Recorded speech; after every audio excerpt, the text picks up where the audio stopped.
பிதா, குமாரன், பரிசுத்த ஆவியின் நாமத்தினாலே ஆமேன். அல்லேலுயா.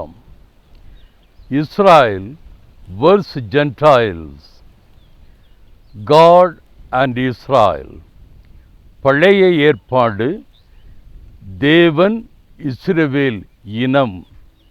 புதிய ஏற்பாடு கர்த்தர் புற இனம். பழைய ஏற்பாடு தேவன் இஸ்ரவேல் இனம். புதிய ஏற்பாடு கர்த்தர் புற இனம். God and Israel in the Old Testament, Lord and Gentiles in the New Testament. தேவன் இஸ்ரவேல் இனத்தை தெரிந்து கொண்டு அவர்களில் யூதா வழியாக இவ்வுலகிற்கு இயேசு கிறிஸ்துவை அனுப்பி வைத்தார்.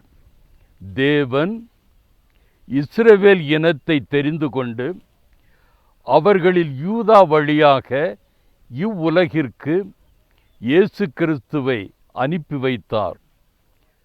யாத்திராகமம் 4:22. Exodus chapter 4:22. நீ பார்வோனோடே சொல்ல வேண்டியது என்னவென்றால், இஸ்ரவேல் என்னுடைய குமாரன், என் சேஷ்ட புத்திரன். Israel is my son, my first born. Jeremiah chapter 31:9. 31:9. அழுகையோடும் விண்ணப்பங்களோடும் வருவார்கள், அவர்களை வழிநடத்துவேன். அவர்களை தண்ணீருள்ள நதிகளண்டைக்கு இடராத செம்மையான வழியிலே நடக்க பண்ணுவேன். இஸ்ரவேலுக்கு நான் பிதாவாயிருக்கிறேன்.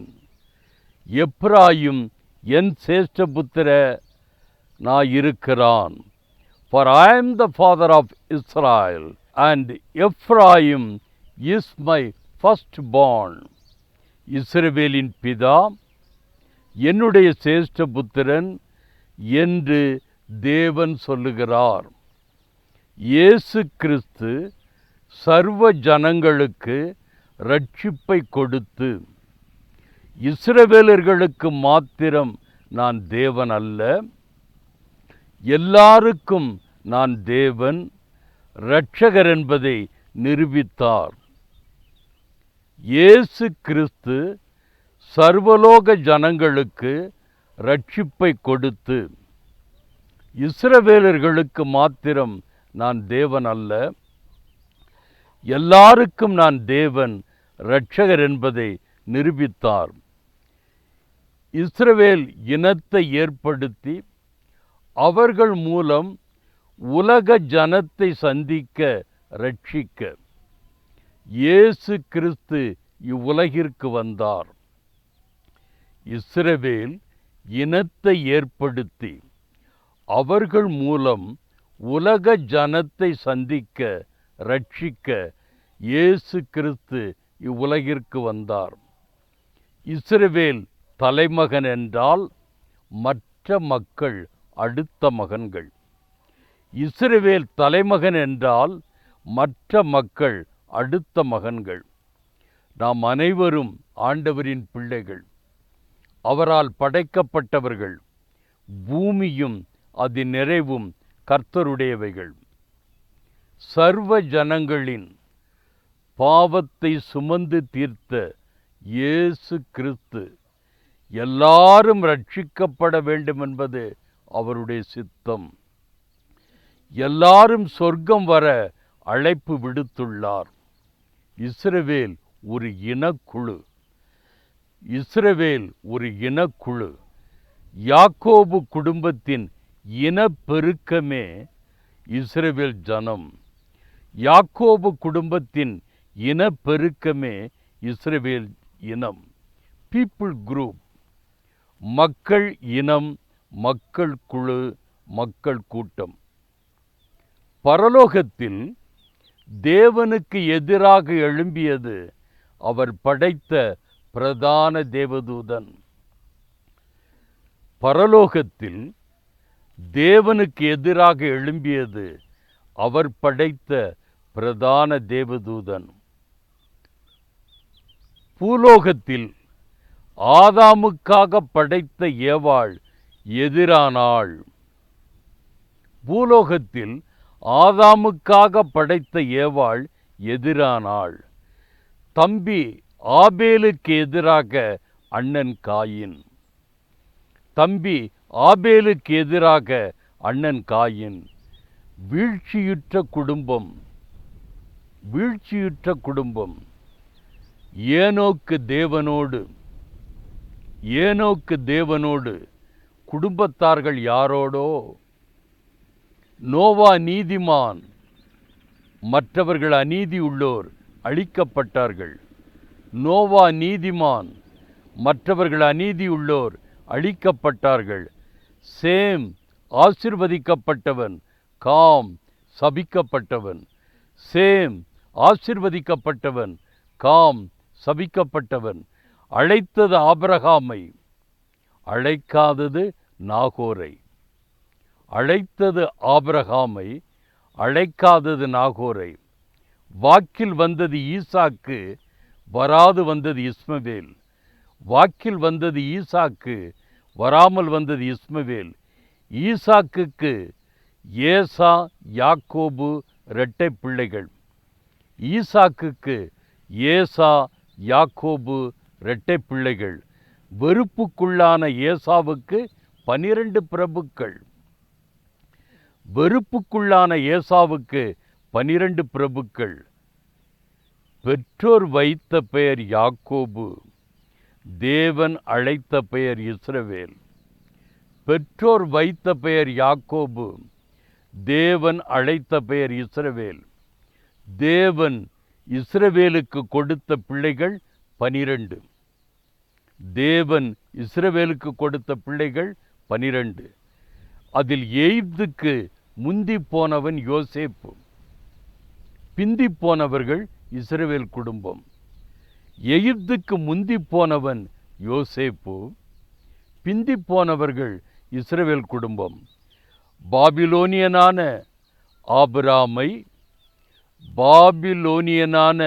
ஆபிராமை எபிரேயனாக்கி ஈசாக்கை கொடுத்து உலகின் முதல் எபிரேய பிள்ளை.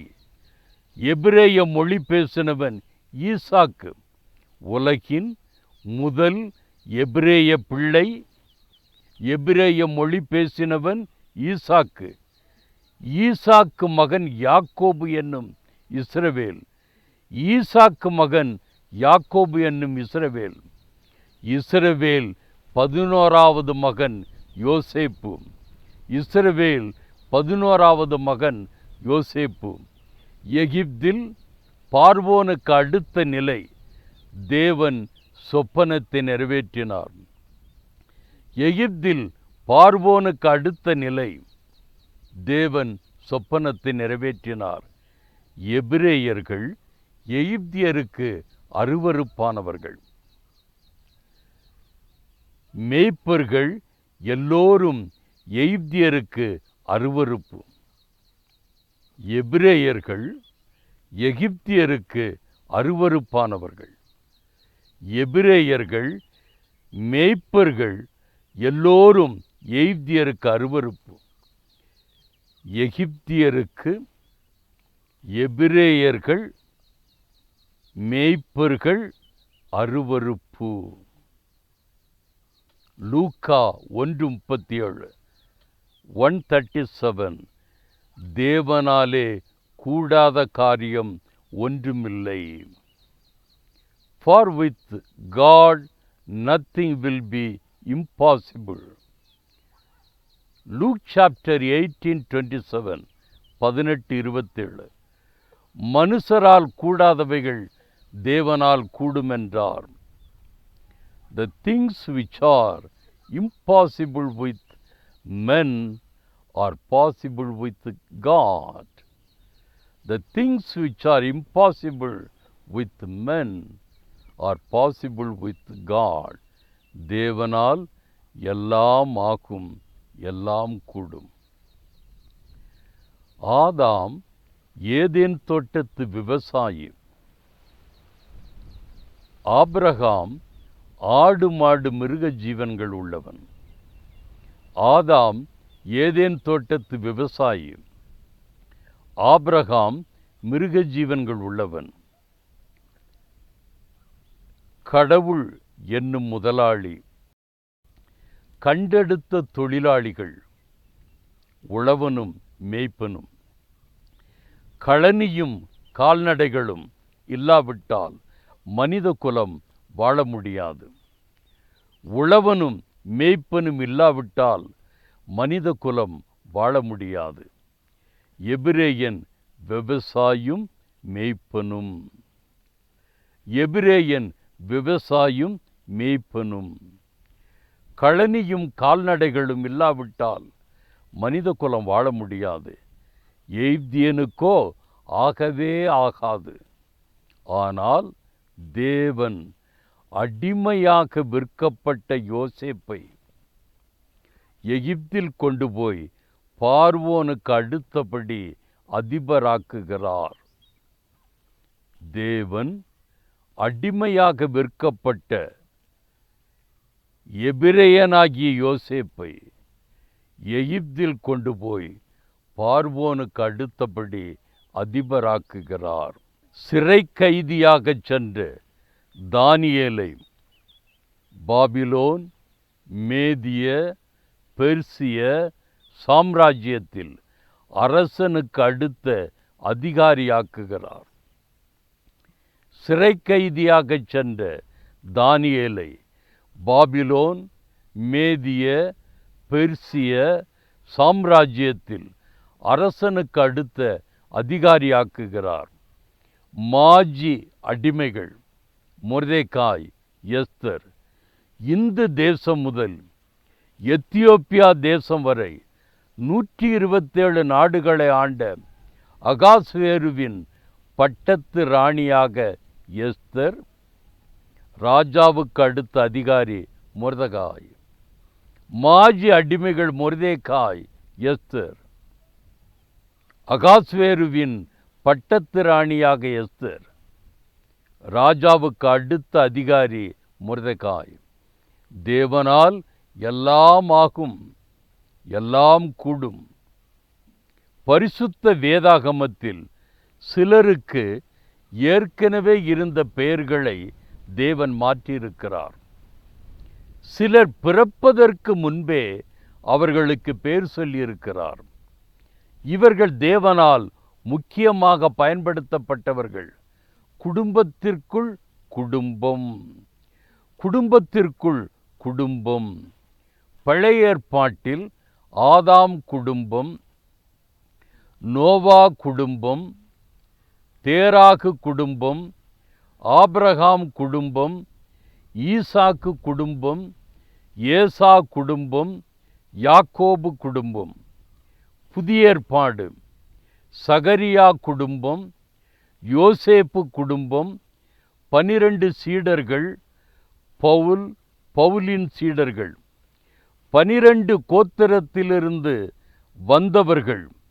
12 கோத்திரத்திலிருந்து வந்தவர்கள், குறிப்பாக யூதா கோத்திரம், குறிப்பாக யூதா கோத்திரம். ஆதாம் ஏவாள் காலம் காயின், ஆபேல், சேத். நோவா காலம் 3 பிள்ளைகள் சேம், காம், யாபேத். 3 குடும்பங்கள் பலுகி பூமியை நிரப்பினார்கள். ஆதியாகமம் 10ஆம் அதிகாரம் ஆதாரம். ஆதியாகமம் 11ஆம் அதிகாரம். சேமுடைய வம்சத்தில் தேராகு. தேராகுக்கு 3 மகன்கள், ஆபிராம், நாகோர், ஆரான். ஆபிராம், நாகோர், ஆரான்.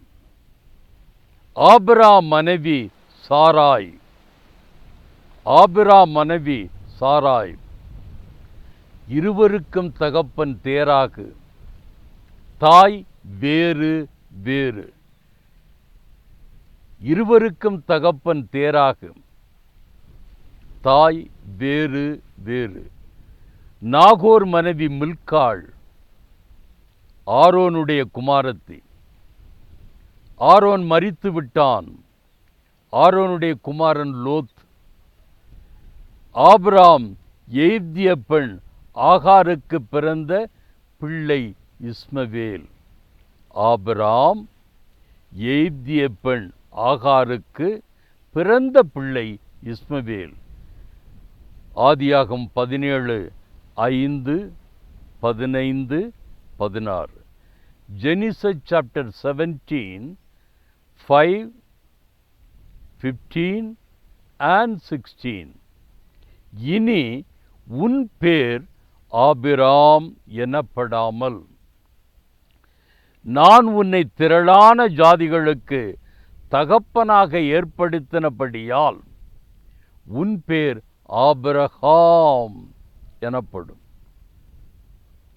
No longer shall your name be called Abram, but your name shall be Abraham, for I have made you a father of many nations.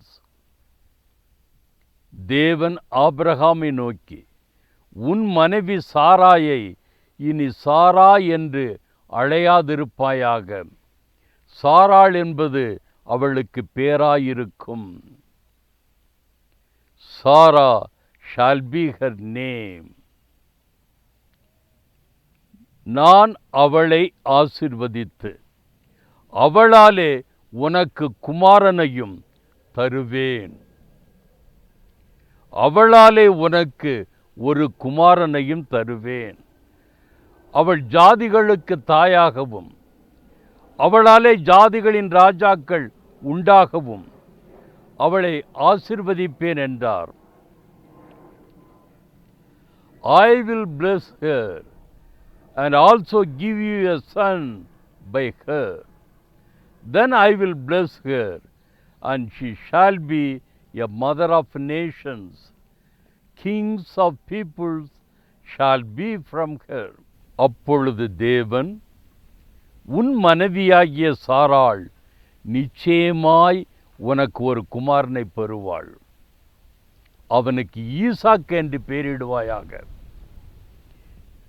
என் உடன்படிக்கையை அவனுக்கும் அவனுக்கு பின்வரும் அவன் சந்ததிக்கும் நித்திய உடன்படிக்கையாக ஸ்தாபிப்பேன். உடன்படிக்கையின் மகன் ஈசாக்கு. உடன்படிக்கையின் மகன் ஈசாக்கு. Acts chapter 7, 5 and 6. அப்போஸ்தலர் நடபடிகள் 7ஆம் அதிகாரம் 5, 6. ஒரு அடி நிலத்தையாகிலும் அவனுடைய கையாட்சிக்கு கொடாமல் இருக்கையில், அவனுக்கு பிள்ளை இல்லாதிருக்கும்போது உனக்கும் உனக்கு பின்வரும் உன் சந்ததிக்கும் இதை சுதந்திரமாக தருவேன் என்று அவனுக்கு வாக்குத்தத்தம் பண்ணினார். அந்தப்படி தேவன் அவனை நோக்கி, உன் சந்ததியார் அந்நிய தேசத்தில் சஞ்சரிப்பார்கள். அத்தேசத்தார் அவர்களை அடிமைகளாக்கி 400 வருஷம் துன்பப்படுத்துவார்கள். ஆண்டவர் ஆபிராமை அழைக்கும்போது 75 வயது. அவர் மனைவி சாராய் 65 வயது. ஆண்டவர் ஆபிராமை அழைக்கும்போது 75 வயது. அவர் மனைவி சாராய் 65 வயது. வாக்குத்தத்தத்தை பெற்றார். ஆதியாகமம் 20:12. ஜெனிசஸ் 20:12. அவள் என் சகோதரி என்பது மெய்தான். அவள் என் தகப்பனுக்கு குமாரத்தி, என் தாய்க்கு குமாரத்தி அல்ல. அவள் எனக்கு மனைவியானாள். தேவன் பெயரை மாற்றுகிற போது ஆபிரகாமுக்கு 99 வயது, சாராளுக்கு 89 வயது. 24 வருடமாகியும் பிள்ளையும் பெறவில்லை, கானானும் சொந்தமாகவில்லை. 24 வருடமாகியும் பிள்ளையும் பெறவில்லை, கானானும் சொந்தமாகவில்லை. ஆனால் விசுவாசித்தான். ஜெனிசஸ் 21:3, ஆதியாகமம் 21:3. ஆபிரகாம் தனக்கு சாராள் பெற்ற குமாரனுக்கு ஈசாக்கு என்று பெயரிட்டான். 5வது வசனம் 5. தன் குமாரனாகிய ஈசாக்கு பிறந்தபோது ஆபிரகாம் 100 வயதாயிருந்தான். ஈசாக்கு பிறந்தபோது ஆபிரகாம் 100 வயதாயிருந்தான். Romans chapter 4 20, 21, 22. 4ஆம் அதிகாரம் 20, 21, 22. தேவனுடைய வாக்குத்தத்தத்தை குறித்து அவன் அவிசுவாசமாய் சந்தேகப்படாமல் தேவன் வாக்குத்தத்தம் பண்ணினதை நிறைவேற்ற வல்லவராயிருக்கிறார் என்று முழு நிச்சயமாய் நம்பி தேவனை மகிமைப்படுத்தி விசுவாசத்தில் வல்லவனானான். ஆகையால் அது அவனுக்கு நீதியாக எண்ணப்பட்டது. ஈசாக்குக்கு பெண் பார்த்தல். ஈசாக்குக்கு பெண் பார்த்தல். நாகோர் மில்காளின் மகன், பெத்துவேலின் மகள் ரெபேக்காள். நாகோர் மில்காள் பெற்ற மகன் பெத்துவேல், பெத்துவேலின் மகள் ரெபேக்காள். ஜெனிசஸ் 24, 50, 51, ஆதியாகமம் 24, 50, 51. லாபானும் பெத்துவேலும் பிரதியுத்தரமாக, இந்த காரியம் கர்த்தரால் வந்தது, உமக்கு நாங்கள் நலம் புலம் ஒன்றும் சொல்லக்கூடாது. இதோ ரெபேக்காள் உமக்கு முன்பாக இருக்கிறாள். கர்த்தர் சொன்னபடியே அவள் உமது எஜமானுடைய குமாரனுக்கு மனைவியாகும்படிக்கு அவளை அழைத்து கொண்டு போம் என்றார்கள். ஈசாக்கு மனைவி ரெபேக்காள்.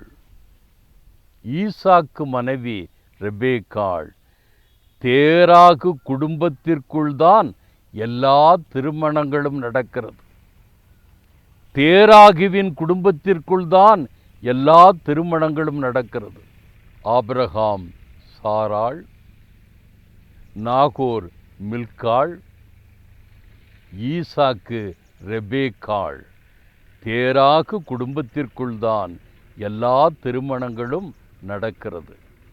ஈசாக்கு ரெபேக்காளின் குடும்பம். ஆதியாகமம் 25, 23.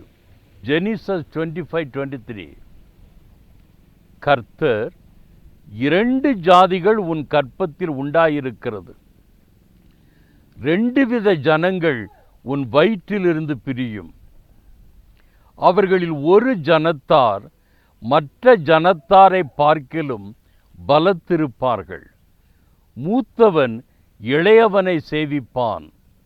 The Lord said to her, 2 nations are in your womb, 2 peoples shall be separated from your body. One people shall be stronger than other, and the older shall serve the younger. ஈசாக்கு தனது 40வது வயதில் திருமணம் செய்தான். ஈசாக்கு ரெபேக்காளை திருமணம் செய்து 20 வருடங்கள் ஆகியும் பிள்ளை இல்லை. தனது 60வது வயதில் ஜெபிக்கிற போது 2 பிள்ளைகள், ஏசா, யாக்கோபு. தனது 60வது வயதில் ஜெபிக்கிற போது 2 பிள்ளைகள், Esau, Jacob. Esau. Genesis chapter 36, 2 and 3. ஆதியாகமம் 36ஆம் அதிகாரம் 2, 3 வசனங்கள் ஏசாவை குடும்பம். ஏசாம் கானான் தேசத்து பெண்களில் ஏத்தியனான ஏலோனின் குமாரத்தியாகிய ஆதாளையும் ஏவியனாகிய சிபியோனின் குமாரத்தியும் ஆனாகின் குமாரத்தியுமாகிய அகோலிபாமாளையும்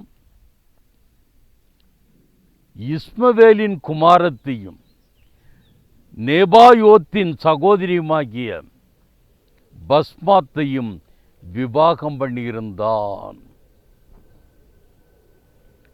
நோவா மகன் காமுடைய சந்ததி கானானிய சந்ததி. கானானிய பெண்கள் இவனது இரு மனைவிகள், ஆதாள், அகோலிபாமாள். ஏசாவினுடைய முதல் 2 மனைவிகள். நோவாவுடைய மகன் காமுடைய வம்சத்தில் வந்த கானானிய பெண்கள். 3வது மனைவி ஆபிரகாம் மகன் இஸ்மவேல் மகளையும் திருமணம் செய்திருந்தான், பஸ்மாத். ஏதோமியர் தகப்பன் ஏசாம். ஆதியாகமம் அதிகாரம் 36. சேயீர் மலையில் குடியிருந்தார். ஏசா யாக்கோபு சம்பத்து மிகுதியாயிருந்தபடியினால் அவர்கள் ஒருமித்து இருக்க முடியாமல் தேவனால் அவர்களை ஆசீர்வதித்திருந்தார்.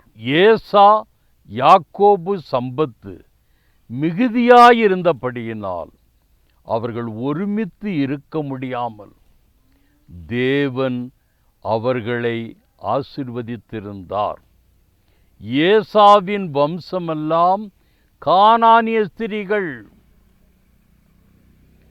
ஆபிரகாம் கேத்தூராள் என்பவளை சாராள் மரித்த பின் விவாகம் செய்து 6 பிள்ளைகளை பெற்றிருந்தார். ஆபிரகாம் கேத்தூராள் என்பவளை சாராள் மரித்த பின் விவாகம் செய்து 6 பிள்ளைகளை பெற்றிருந்தார். அதில் ஒரு பிள்ளை மீதியான். மீதியான் வம்சம். மோசே எகிப்திலிருந்து தப்பிப்போய் மீதியான் தேசத்து ஆசாரியன் எத்திரோவின் மகள் சிப்போராளை விவாகம் செய்து 40 ஆண்டுகள் மீதியான் வனாந்தரத்தில் ஆடுகளை மேய்த்து கொண்டிருந்தான். மோசே எகிப்திலிருந்து தப்பிப்போய் மீதியான் தேசத்து ஆசாரியன் எத்திரோவின் மகள் சிப்போராளை விவாகம் செய்து 40 ஆண்டுகள் மீதியான் வனாந்தரத்தில் ஆடுகளை மேய்த்து கொண்டிருந்தான். யாக்கோபின் 3வது மகன் லேவி கோத்திரத்தில் வந்த மோசே. யாக்கோபின் 3வது மகன் லேவி கோத்திரத்தில் வந்த மோசே. ஆபிரகாம் கேத்தூராள் பெற்ற மீதியான் என்ற வம்சத்தில் வந்த சிப்போராளை திருமணம் செய்கிறான். ஆபிரகாமுக்கு 3 மனைவிகள். பெயர் வேதத்தில் வாசிக்கிறோம். சாராள், ஆகார், கேத்தூராள். மோசே 40 வருடங்கள் மாமனாடுகளை மேய்க்கிறான். யாக்கோபு தன் மாமன் லாபான் ஆடுகளை 20 ஆண்டுகள் மேய்த்தது போல் மோசே 40 வருடங்கள் மாமன் ஆடுகளை மேய்க்கிறான். யாக்கோபு தன் மாமன் லாபான் ஆடுகளை 20 ஆண்டுகள் மேய்க்கிறான். மாமன் ஆடுகளோடு மாமன் மகள்களையும் மேய்த்தார்கள். மாமன் ஆடுகளோடு மாமன் மகள்களையும் மேய்த்தார்கள். ஆதியாகமம் 32, 27, 28. ஜெனிசஸ் 32, 27, 28. உன் பேர் என்ன என்று கேட்டார். யாக்கோபு என்றான். அப்பொழுது அவர், உன் பேர் இனி யாக்கோபு எனப்படாமல் இஸ்ரவேல் எனப்படும். தேவனோடும் மனிதரோடும் போராடி மேற்கொண்டாயே என்றார். He said, your name shall no longer be called Jacob, but Israel, for you have struggled with God and with men and have prevailed. Genesis chapter 35:10. ஆதியாகமம் 35:10. இனி உன் பேர் யாக்கோபு எனப்படாமல் இஸ்ரவேல் என்று உனக்கு பேர் வழங்கும் என்று சொல்லி அவனுக்கு இஸ்ரவேல் என்று பெயரிட்டார். இஸ்ரவேலின் 12 பிள்ளைகள் இனப்பெருக்கமுற்று இஸ்ரவேல் இனமாயிற்று. இஸ்ரவேலின் 12 பிள்ளைகள் இனப்பெருக்கமுற்று இஸ்ரவேல் இனமாயிற்று. யாக்கோபு தன் தாய் ரெபேக்காள் சகோதரர் லாபான் மகள்களை திருமணம் செய்தார். யாக்கோபு வம்சம் கானானில் குடியிருந்தது. ஒரு வார்த்தையில் சொல்ல வேண்டுமென்றால் தேராகு குடும்ப வாழ்க்கையின் வரலாறு தான் இஸ்ரவேலின் வரலாறு. ஒரு வார்த்தையில் சொல்ல வேண்டுமென்றால் தேராகு குடும்ப வாழ்க்கையின் வரலாறு தான் இஸ்ரவேலின் வரலாறு. தேராகு பேரன் லோத்து பிள்ளைகள்தான் மோவாபியர்கள், அம்மோனியர்கள். தேராகு பேரன் லோத்து பிள்ளைகள்தான் மோவாபியர்கள், அம்மோனியர்கள். யூதா கானானிய பெண் பூஜாவை விவாகம் பண்ணினான். யூதா கானானிய பெண் பூஜாவை விவாகம் பண்ணினான். மனைவி மரணத்துக்கு பின் தன் விதவை மருமகள் மனைவி மரணத்துக்கு பின் தனது விதவை மருமகள் தாமார் என்று தெரியாமல் ஏற்பட்ட தகாத உறவில் பிறந்த இரட்டையர்கள் பாரேஸ், சேரா. யூதா கானானிய பெண் பூஜாவை விவாகம் பண்ணினான். மனைவி மரணத்துக்கு பின் தனது விதவை மருமகள் தாமார் என்று தெரியாமல் ஏற்பட்ட தகாத உறவில் பிறந்த இரட்டையர்கள் பாரேஸ், சேரா. மொத்தத்தில் பழைய ஏற்பாடு நோவா பிள்ளைகள், தேராகு பிள்ளைகள். ஆபிரகாம் குடும்பம், யாக்கோபு வம்சம்.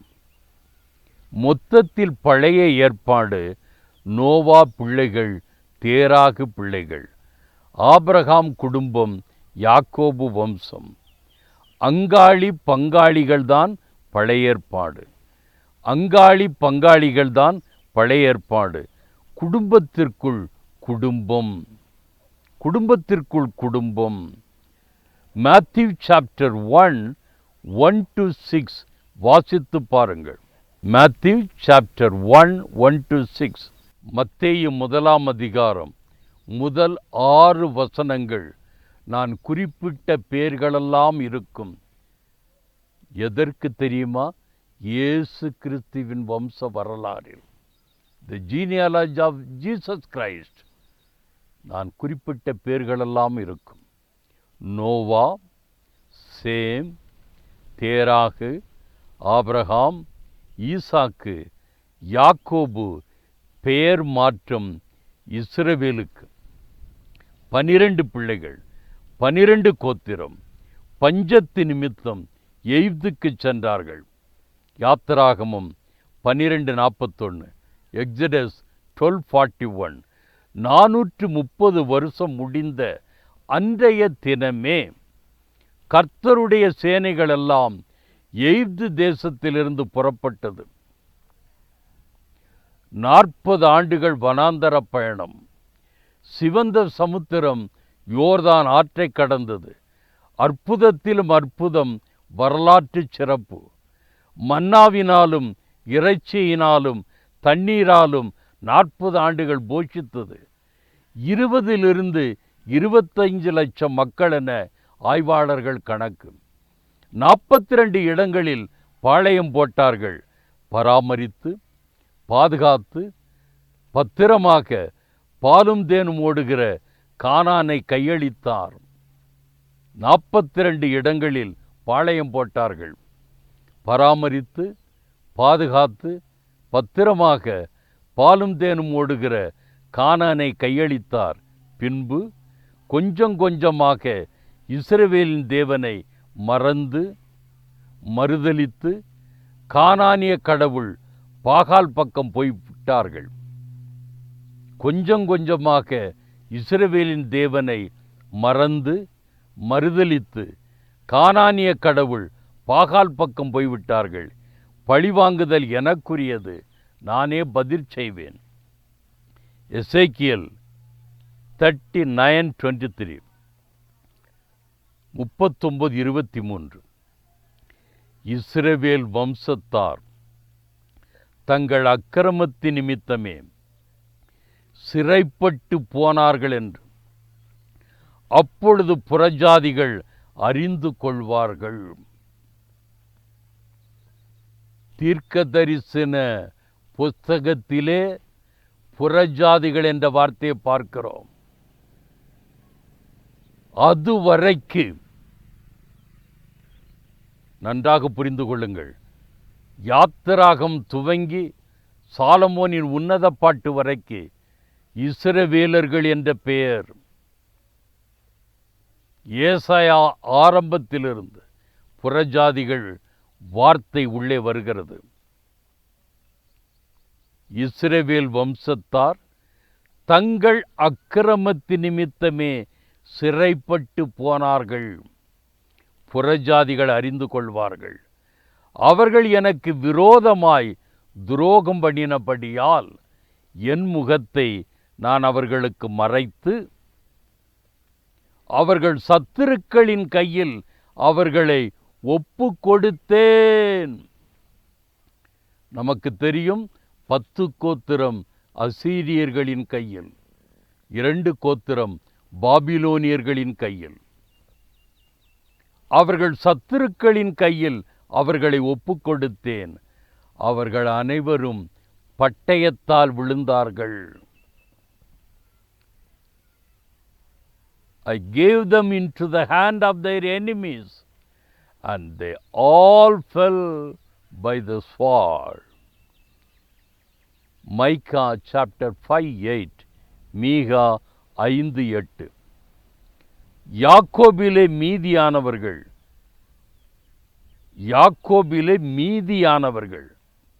சற்று கவனமாக கேளுங்கள். மீகா 5:8 யாக்கோபிலே மீதியானவர்கள், சிறையிருப்பிலிருந்து மீண்டு வந்தவர்கள். சிங்கம் காட்டு மிருகங்களுக்குள்ளே இருக்கிறதற்கு சமானமாகவும் கடந்து போய் மிதித்து தப்புவிப்பார் இல்லாமல் பீறி போடுகிற பாலசிங்கம் ஆட்டு மந்தைகளுக்குள்ளே இருக்கிறதற்கு சமானமாகவும் ஜாதிகளுக்குள் அநேக ஜனங்களின் நடுவிலே இருப்பார்கள். இஸ்ரவேலர்கள் தங்கள் தேவனை ஆராதிக்கவில்லை. தங்கள் முற்பிதாக்களின் தேவன் என்று முக்கியத்துவம் கொடுக்கவில்லை. தேவனை கனம் பண்ணாதவர்களை தேவன் கனம் பண்ணவில்லை. பழைய ஏற்பாட்டிலிருந்து புதிய ஏற்பாடு. மனித நுழைவாயில் பழைய ஏற்பாடு, மனித குடியிருப்பு புதிய ஏற்பாடு. பழைய ஏற்பாட்டிலிருந்து புதிய ஏற்பாடு. மனித நுழைவாயில் பழைய ஏற்பாடு, மனித குடியிருப்பு புதிய ஏற்பாடு. Entrance old testament, living space or life new testament. ஆசாரிய கோத்திரம் ஆரோன் லேவி, அரச கோத்திரம் தாவீது யூதா. ஆசாரிய கோத்திரம் ஆரோன் லேவி. அரச கோத்திரம் தாவீது யூதா. யாத்திராகமம் 6ஆம் அதிகாரம் 23. Exodus chapter 6:23. ஆரோன் அம்மினதாபின் குமாரத்தியும் நகசோனின் சகோதரியுமாகிய எலிசாபாளை விவாகம் பண்ணினான். இவள் அவனுக்கு நாதாபையும் அபியூவையும் எலெயாசரையும் இத்தாமரையும் பெற்றாள். ஆரோன் மனைவி எலிசபாள். தகப்பன் அம்மினதாப், நகசோனின் சகோதரி. லூக்கா 1ஆம் அதிகாரம் 5வது வசனம். Look chapter 1:5. யூதயா தேசத்தின் ராஜாவாகிய ஏரோதின் நாட்களில் அபியா என்னும் ஆசாரிய வகுப்பில் சகரியா என்னும் பேர் கொண்ட ஆசாரியன் ஒருவன் இருந்தான். அவன் மனைவி ஆரோனுடைய குமாரத்திகளில் ஒருத்தி. அவள் பேர் எலிசபெத். எலிசபெத் ஆரோனுடைய வம்சத்தில் வந்தவர்கள். ரூத் 4:18 வசனத்திலிருந்து வாசிக்கிறேன். Ruth chapter 4 verses from 18. பேரேசுடைய சந்ததியின் வரலாறு. யூதாவுக்கும் தாமாருக்கும் பிறந்த பிள்ளைதான் பேரேஸ். ரூத் 4:18. பேரேசுடைய சந்ததியின் வரலாறு. பேரேஸ் எஸ்ரோனை பெற்றான். எஸ்ரோன் ராமை பெற்றான். ராம் அம்மினதாபை பெற்றான். அம்மினதாப் நகசோனை பெற்றான். நகசோன் சல்மோனை பெற்றான். சல்மோன் போவாஸை பெற்றான். போவாஸ் ஓபேதை பெற்றான். ஓபேத் ஈசாயை பெற்றான். ஈசாய் தாவீதை பெற்றான். அதோடு அம்மினதாப், நகசோன், சல்மோன், போவாஸ், ஓபேத், ஈசாய், தாவீது, இயேசு கிறிஸ்து. நன்றாக கவனியுங்கள். அம்மினதாப், நகசோன், சல்மோன், போவாஸ், ஓபேத், ஈசாய், தாவீது, இயேசு கிறிஸ்து. பழைய ஏற்பாட்டில் ரூத்து புஸ்தகத்திலிருந்து வாசித்தேன். இப்பொழுது மத்தேயு 1ஆம் அதிகாரம் முதல் 6 வசனங்கள். Matthew chapter 1:1-6. ஆபிரகாமின் குமாரனாகிய தாவீதின் குமாரனான இயேசு கிறிஸ்துவினுடைய வம்ச வரலாறு. The book of the genealogy of Jesus Christ, the son of David, the son of Abraham.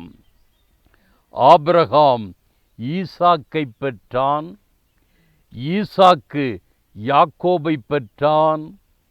யாக்கோபு யூதாவையும் அவன் சகோதரரையும் பெற்றான். யூதா பாரேசையும் சாராவையும் தாமாரினிடத்தில் பெற்றான். பாரேஸ் எஸ்ரோமை பெற்றான். எஸ்ரோம் ஆராமை பெற்றான். ஆராம் அம்மினதாபை பெற்றான். அம்மினதாப் நகசோனை பெற்றான். நகசோன் சல்மோனை பெற்றான். சல்மோன் போவாஸை ராகாபினிடத்தில் பெற்றான். போவாஸ் ஓபேதை ரூத்தினிடத்தில் பெற்றான். ஓபேத் ஈசாயை பெற்றான்.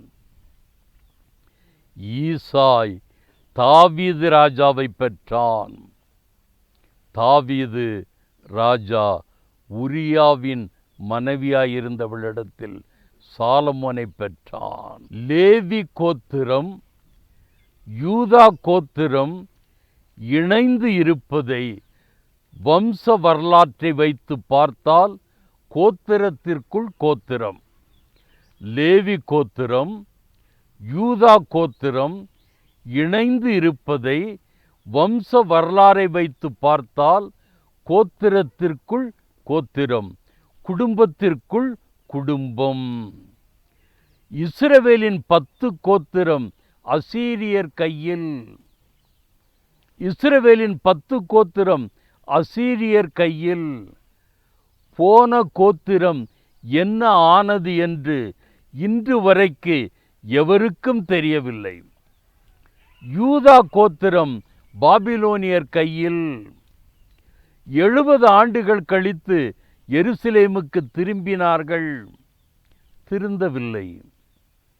யூதா கோத்திரம் பாபிலோனியர் கையில்.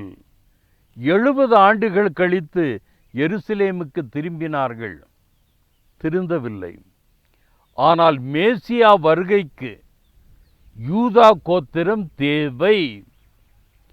மேசியா வருகைக்கு யூதா கோத்திரம் தேவை.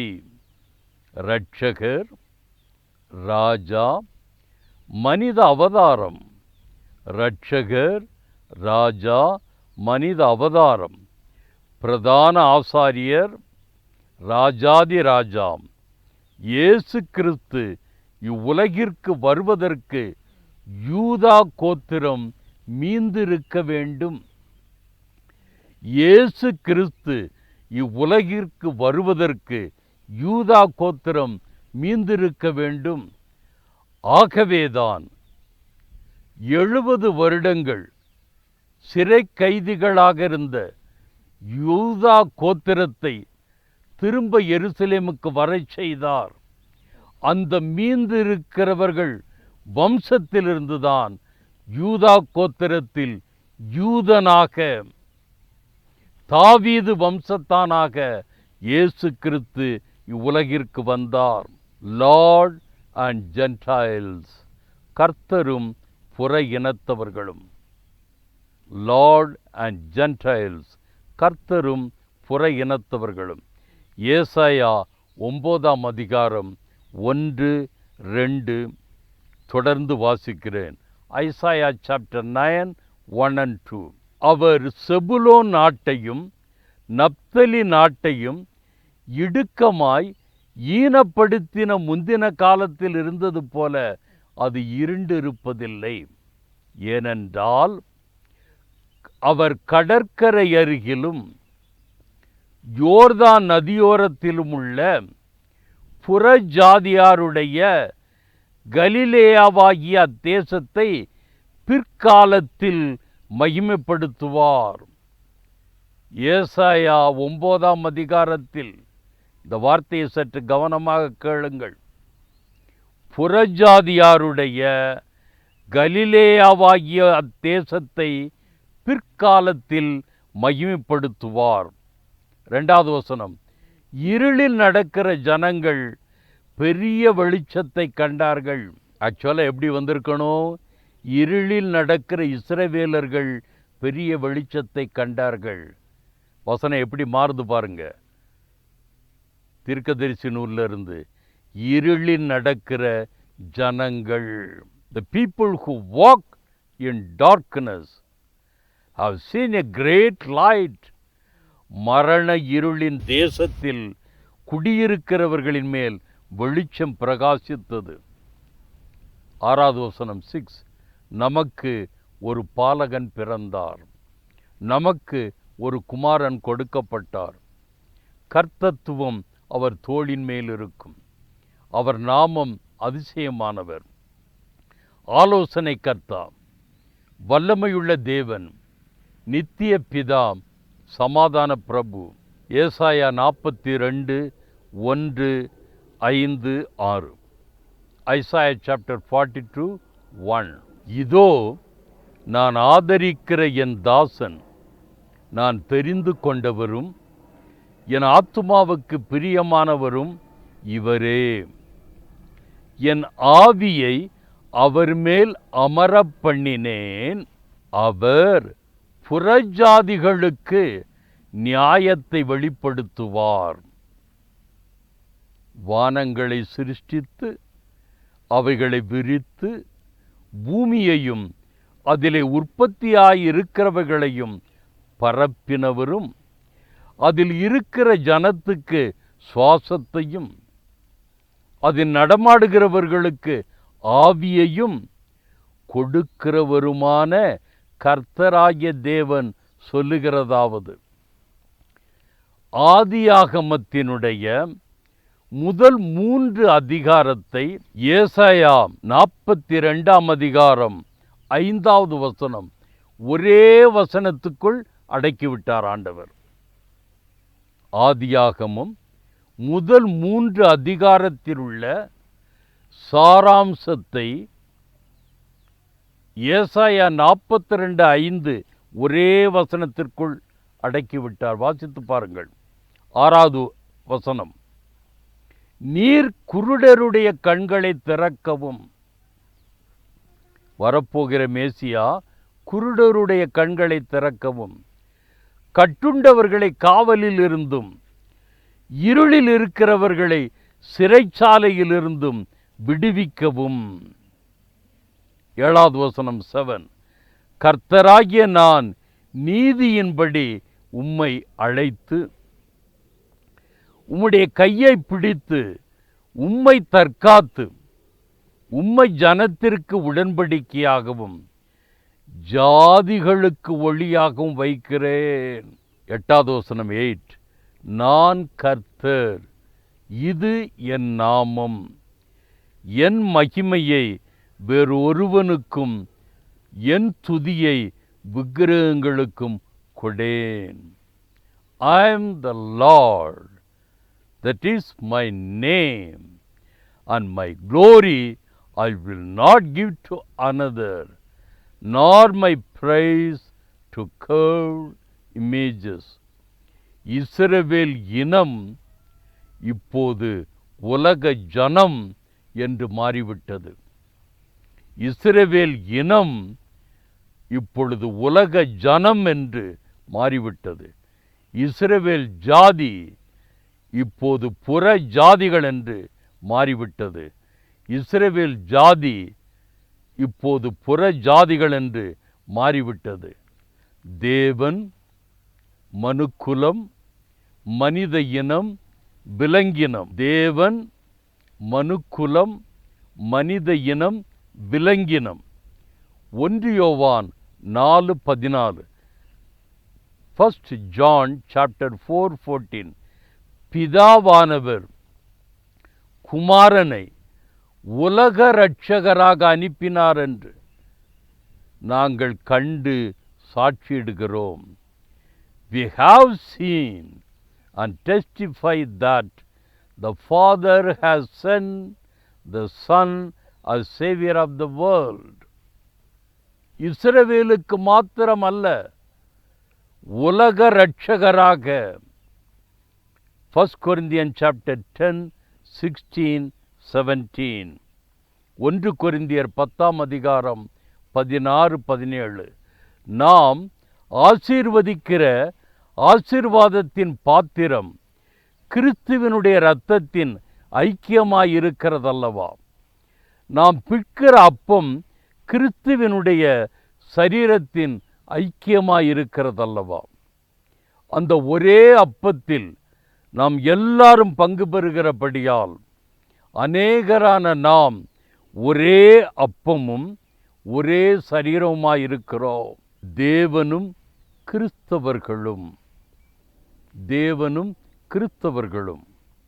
ஏசாயா 49:6, 49:6, யாக்கோபின் கோத்திரங்களை எழுப்பவும் இஸ்ரவேலில் காக்கப்பட்டவர்களை திருப்பவும் நீர் எனக்கு தாசனாய் இருப்பது அற்ப காரியமாயிருக்கிறது. நீர் பூமியின் கடைசி பரியந்தமும், இதுதான் முக்கியங்க, என்னுடைய ரட்சிப்பாய் இருக்கும்படி உம்மை ஜாதிகளுக்கு ஒளியாக வைப்பேன் என்கிறார். I will also give you as a light to the Gentiles, that you should be my salvation to the ends of the earth. Isaiah 60:1-3. ஏசாயா 60:1-3. எழும்பி பிரகாசி, உன் ஒளி வந்தது, கர்த்தருடைய மகிமை உன்மேல் உதித்தது. உன் வெளிச்சத்தினிடத்துக்கும் ஜாதிகளும் உதிக்கிற உன் ஒளியினிடத்திற்கும் ராஜாக்களும் நடந்து வருவார்கள். ஐசாயா 62:2. ஏசாயா 62:2. ஜாதிகள் உன் நீதியையும் சகல ராஜாக்களும் உன் மகிமையும் காண்பார்கள். கர்த்தருடைய வாய் சொல்லும், புது நாமத்தால் நீ அழைக்கப்படுவாய். எரேமியா 10:2. Jeremiah chapter 10:2-3. புறஜாதிகளுடைய மார்க்கத்தை கற்றுக்கொள்ளாதிருங்கள். ரொம்ப கவனமாக கேளுங்க இந்த வசனத்தை. எரேமியா 10:2-3. புறஜாதிகளுடைய மார்க்கத்தை கற்றுக்கொள்ளாதிருங்கள். The Lord says, do not learn the way of the Gentiles.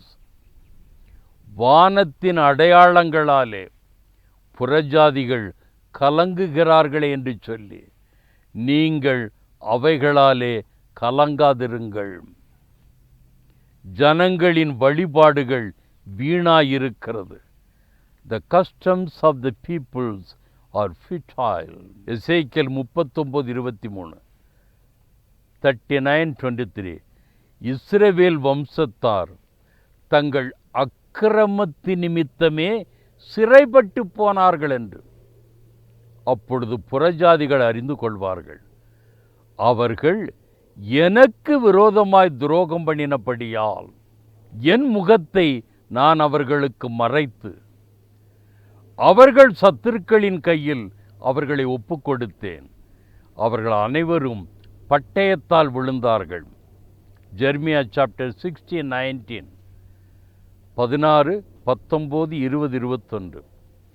என் பலனும் என் கோட்டையும் நெருக்கப்படுகிற நாளில் என் அடைக்கலமுமாகிய கர்த்தாவே, புறஜாதிகள் பூமியின் கடையாந்தரங்களிலிருந்து உம்மிடத்தில் வந்து மெய்யாகவே எங்கள் பிதாக்கள் பிரயோஜனமில்லாத பொய்யையும் மாயையும் கைப்பற்றினார்கள் என்பார்கள்.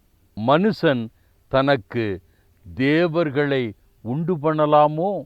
அவைகள் தேவர்கள் அல்லவே. மனுஷன் தனக்கு தேவர்களை உண்டு பண்ணலாமோ? அவர்கள் தேவர்கள் அல்லவே. Will a man make gods for himself which are not gods? 21:21.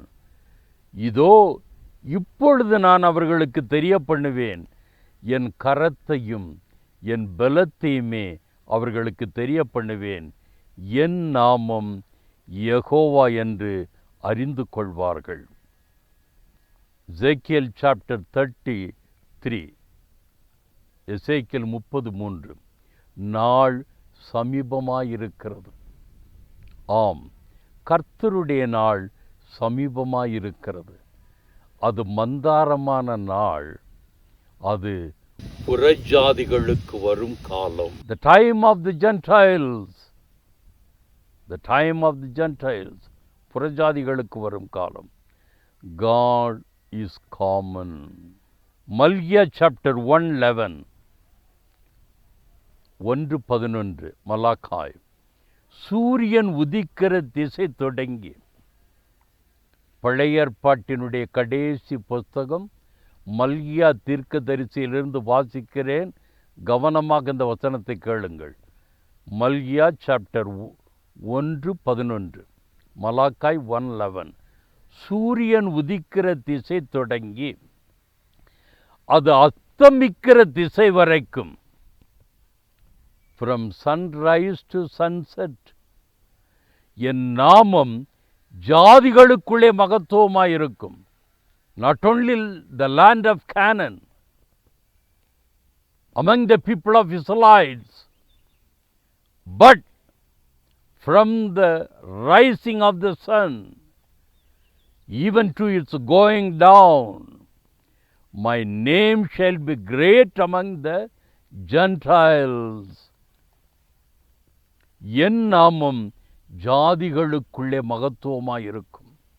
எல்லா இடங்களிலும், பூமியின் பூலோகத்தில், உலகத்தில் எல்லா இடங்களிலும் என் நாமத்துக்கு தூபமும் சுத்தமான காணிக்கையும் செலுத்தப்படும். என் நாமம் ஜாதிகளுக்குள்ளே மகத்துவமாயிருக்கும் என்று சேனைகளின் கர்த்தர் சொல்லுகிறார். My name shall be great among the nations. இஸ்ரவேலின் இரட்சகர், உலக இரட்சகர். இஸ்ரவேலின் இரட்சகர், உலக இரட்சகர். இஸ்ரவேலின் தேவன், புறஜாதிகளின் தேவன். இஸ்ரவேலின் தேவன், புறஜாதிகளின் தேவன் என்று தீர்க்க தரிசன நூல்களில் எழுதப்பட்டுள்ளது. ஆகவேதான் முக்கிய வசனங்களை மாத்திரம் முதன்மைப்படுத்தினேன். Matthew chapter 4, 14, 15. மத்தேயு 4, 14, 15.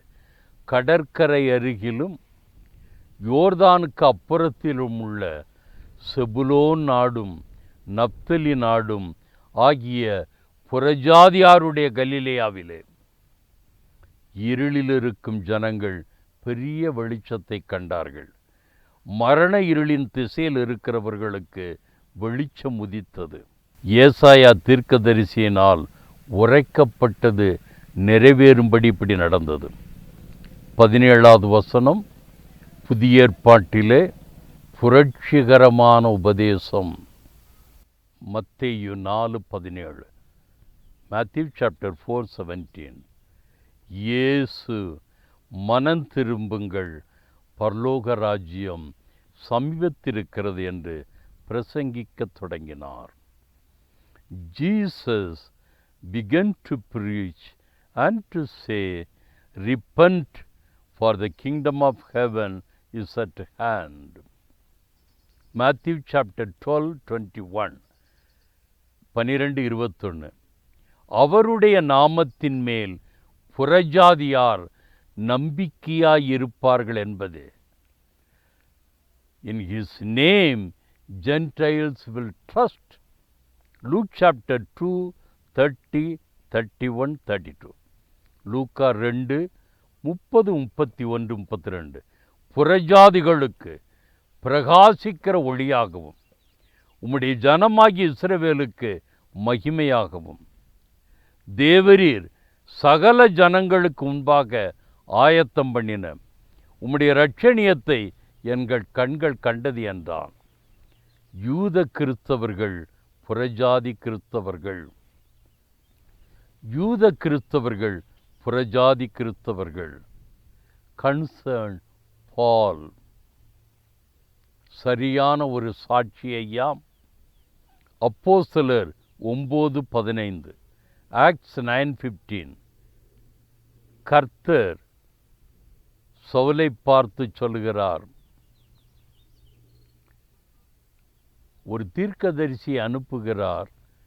அந்த தீர்க்கதரிசியினிடத்தில் சவுலுக்கு சொல்லுகிற வார்த்தை, நீ போ, அவன் சவுல் புறஜாதிகளுக்கும் ராஜாக்களுக்கும் இஸ்ரவேல் புத்திரருக்கும் என்னுடைய நாமத்தை அறிவிக்கிறதற்காக நான் தெரிந்து கொண்ட பாத்திரமாயிருக்கிறான். நன்றாக பார்த்து கொள்ளுங்கள். யூதனாகிய சவுலை புறஜாதிகளுக்கு ஊழியக்காரனாக அனுப்புகிறார் தேவன். The Lord said to him, go, for he is a chosen vessel of mine to bear my name before Gentiles, kings, and the children of Israel.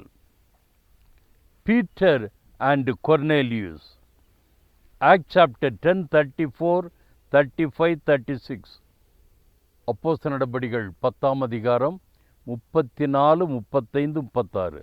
பேதுருவும் கொர்நேலியு என்ற புறஜாதியானும்.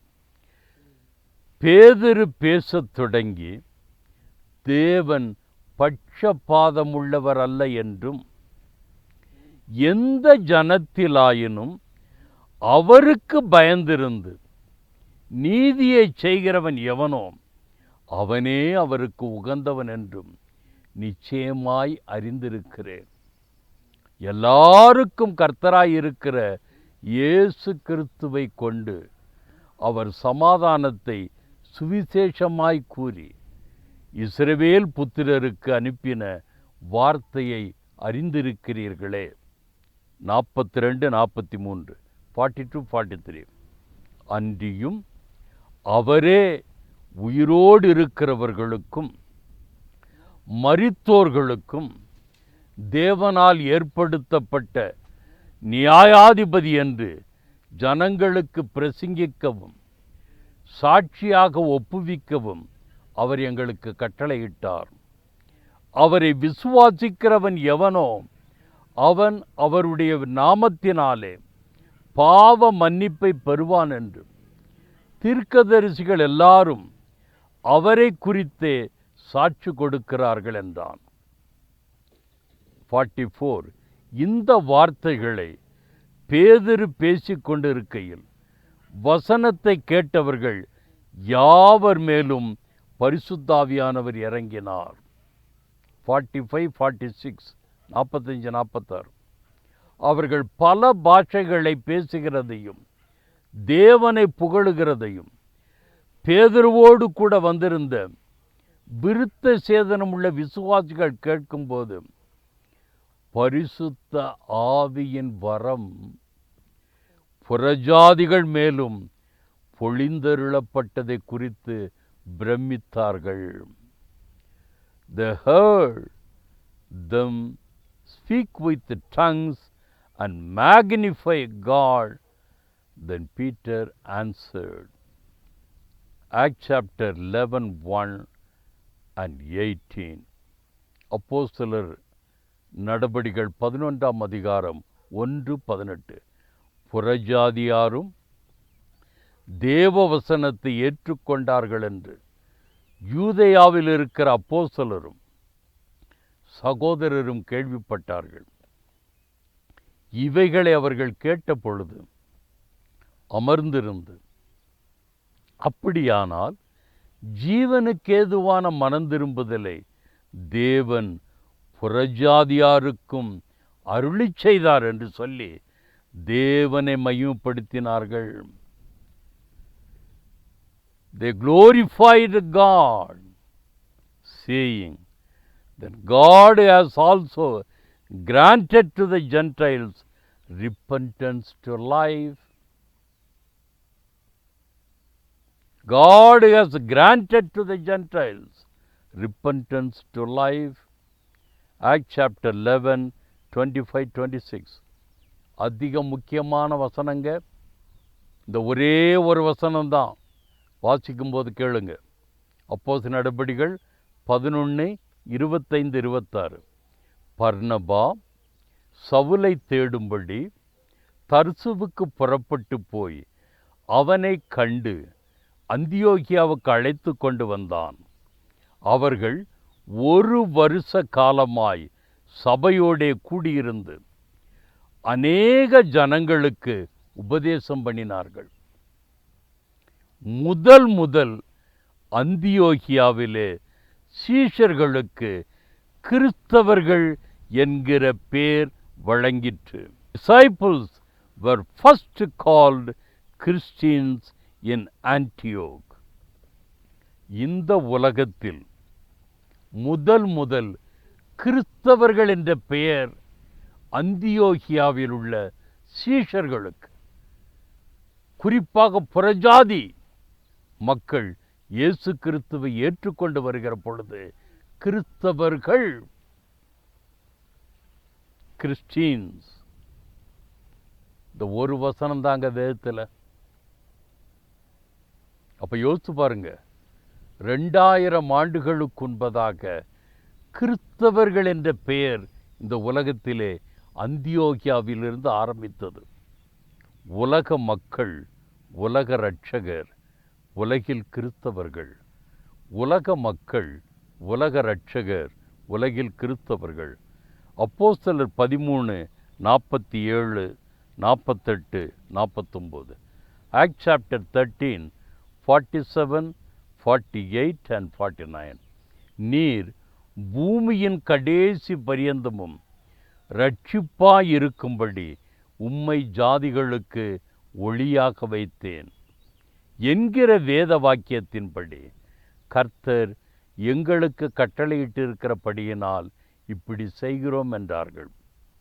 புறஜாதியார் அதை கேட்டு சந்தோஷப்பட்டு கர்த்தருடைய வசனத்தை மகிமைப்படுத்தினார்கள். நித்திய ஜீவனுக்கு நியமிக்கப்பட்டவர்கள் எவர்களோ அவர்கள் விசுவாசித்தார்கள். கர்த்தருடைய வசனம் அத்தேசமெங்கும் பிரசித்தமாயிற்று. Act chapter 28:28. அப்போஸ்தலர் நடபடிகள் 28:28. தேவனுடைய ரட்சிப்பு புறஜாதியாருக்கு அனுப்பப்பட்டிருக்கிறதென்றும் அவர்கள் அதற்கு செவி கொடுப்பார்கள் என்றும் உங்களுக்கு தெரிந்திருக்க கடவுது என்றான். Roman chapter 3:29. 3:29. தேவன் யூதருக்கு மாத்திரமா தேவன்? இந்த வசனத்தை நன்றா கவனிங்க. எழுதுறது யாரு? பவுலு. தன்னுடைய நிருபம், ரோம நிருபத்தில் தேவன் யூதருக்கு மாத்திரமா தேவன்?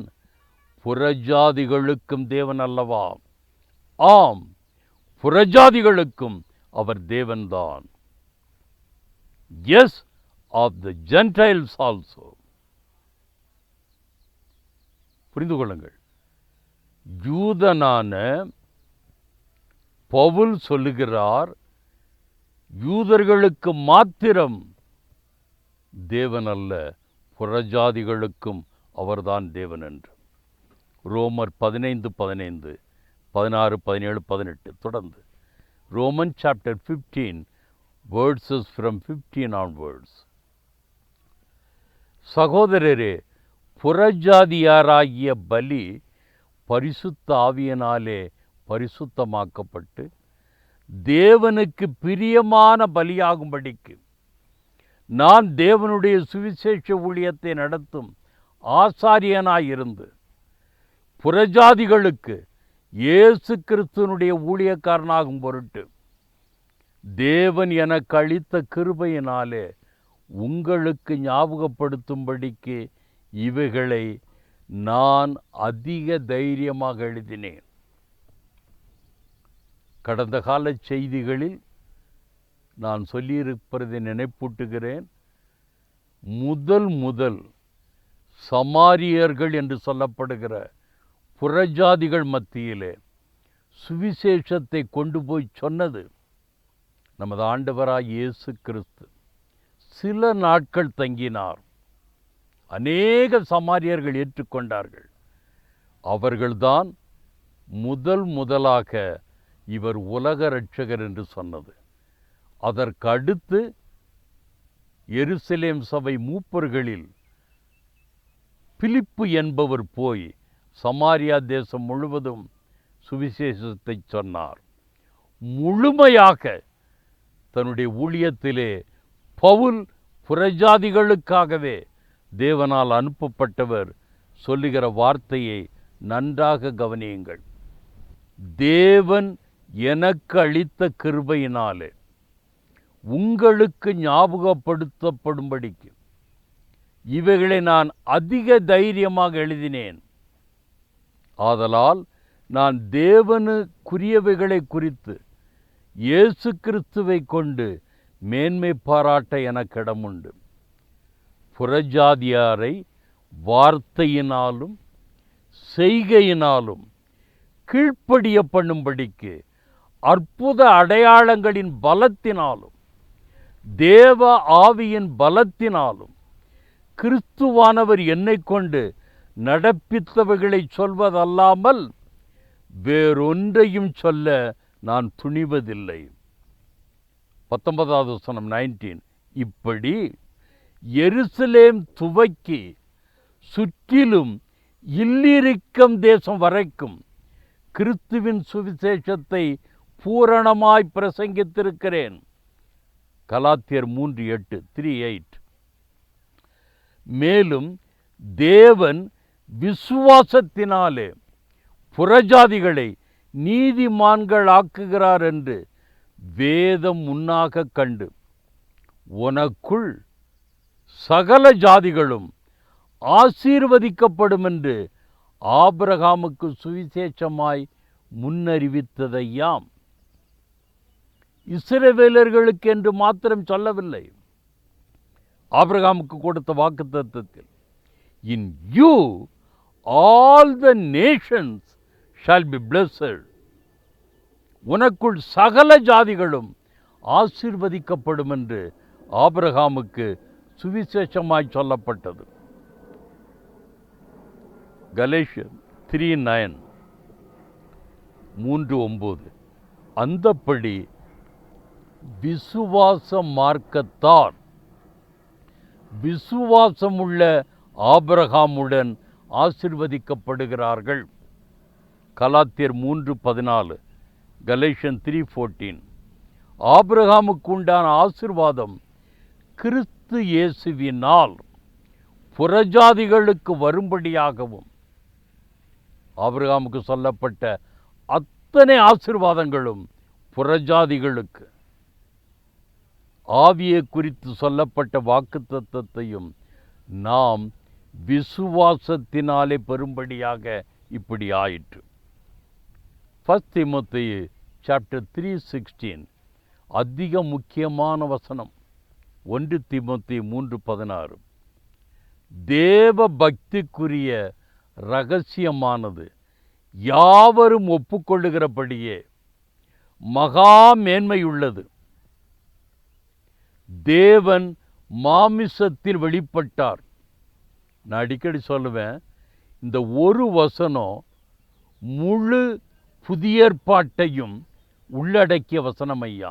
இந்த ஒரே வசனம் 1 தீமோத்தேயு சாப்டர் 3:16, 1 தீமோத்தேயு 3:16.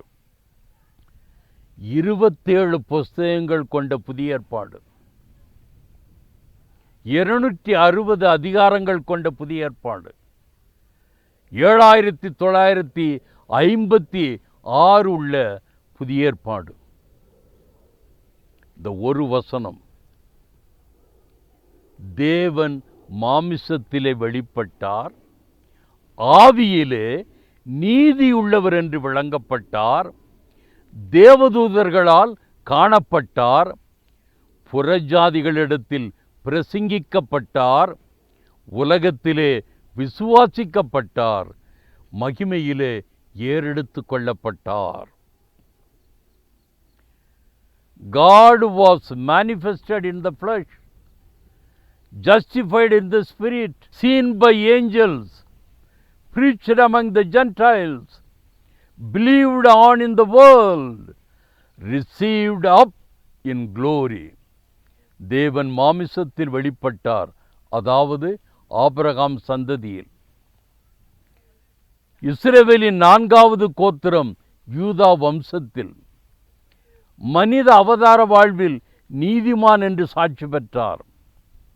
தேவதூதர்களால் அவருடைய பிறப்பை அறிவித்தது, பாடல் பாடியது, உபவாச நாளில் பணிவிடை செய்தது, கெத்சமனையில் தேற்றியது, உயிர்த்தெழுந்ததை அறிவித்தது, பரமேறிய போது திரும்ப வரப்போவதை தெரிவித்தது, புறஜாதிகள் மத்தியில் பிரசங்கிக்கப்பட்டார்.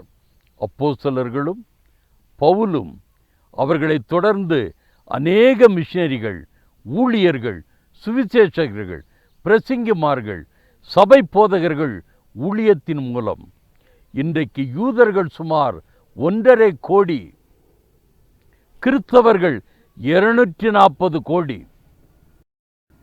யூதர்கள் 1.5 கோடி பேர், கிறிஸ்தவர்கள் 240 கோடி உலகத்திலே விசுவாசிக்கப்பட்டார், மகிமையிலே ஏறெடுத்து கொள்ளப்பட்டார், மறுபடியும் திரும்ப வரப்போகிறார், மணவாட்டி சபையை அழைத்து செல்ல மறுபடியும் திரும்ப வரப்போகிறார்.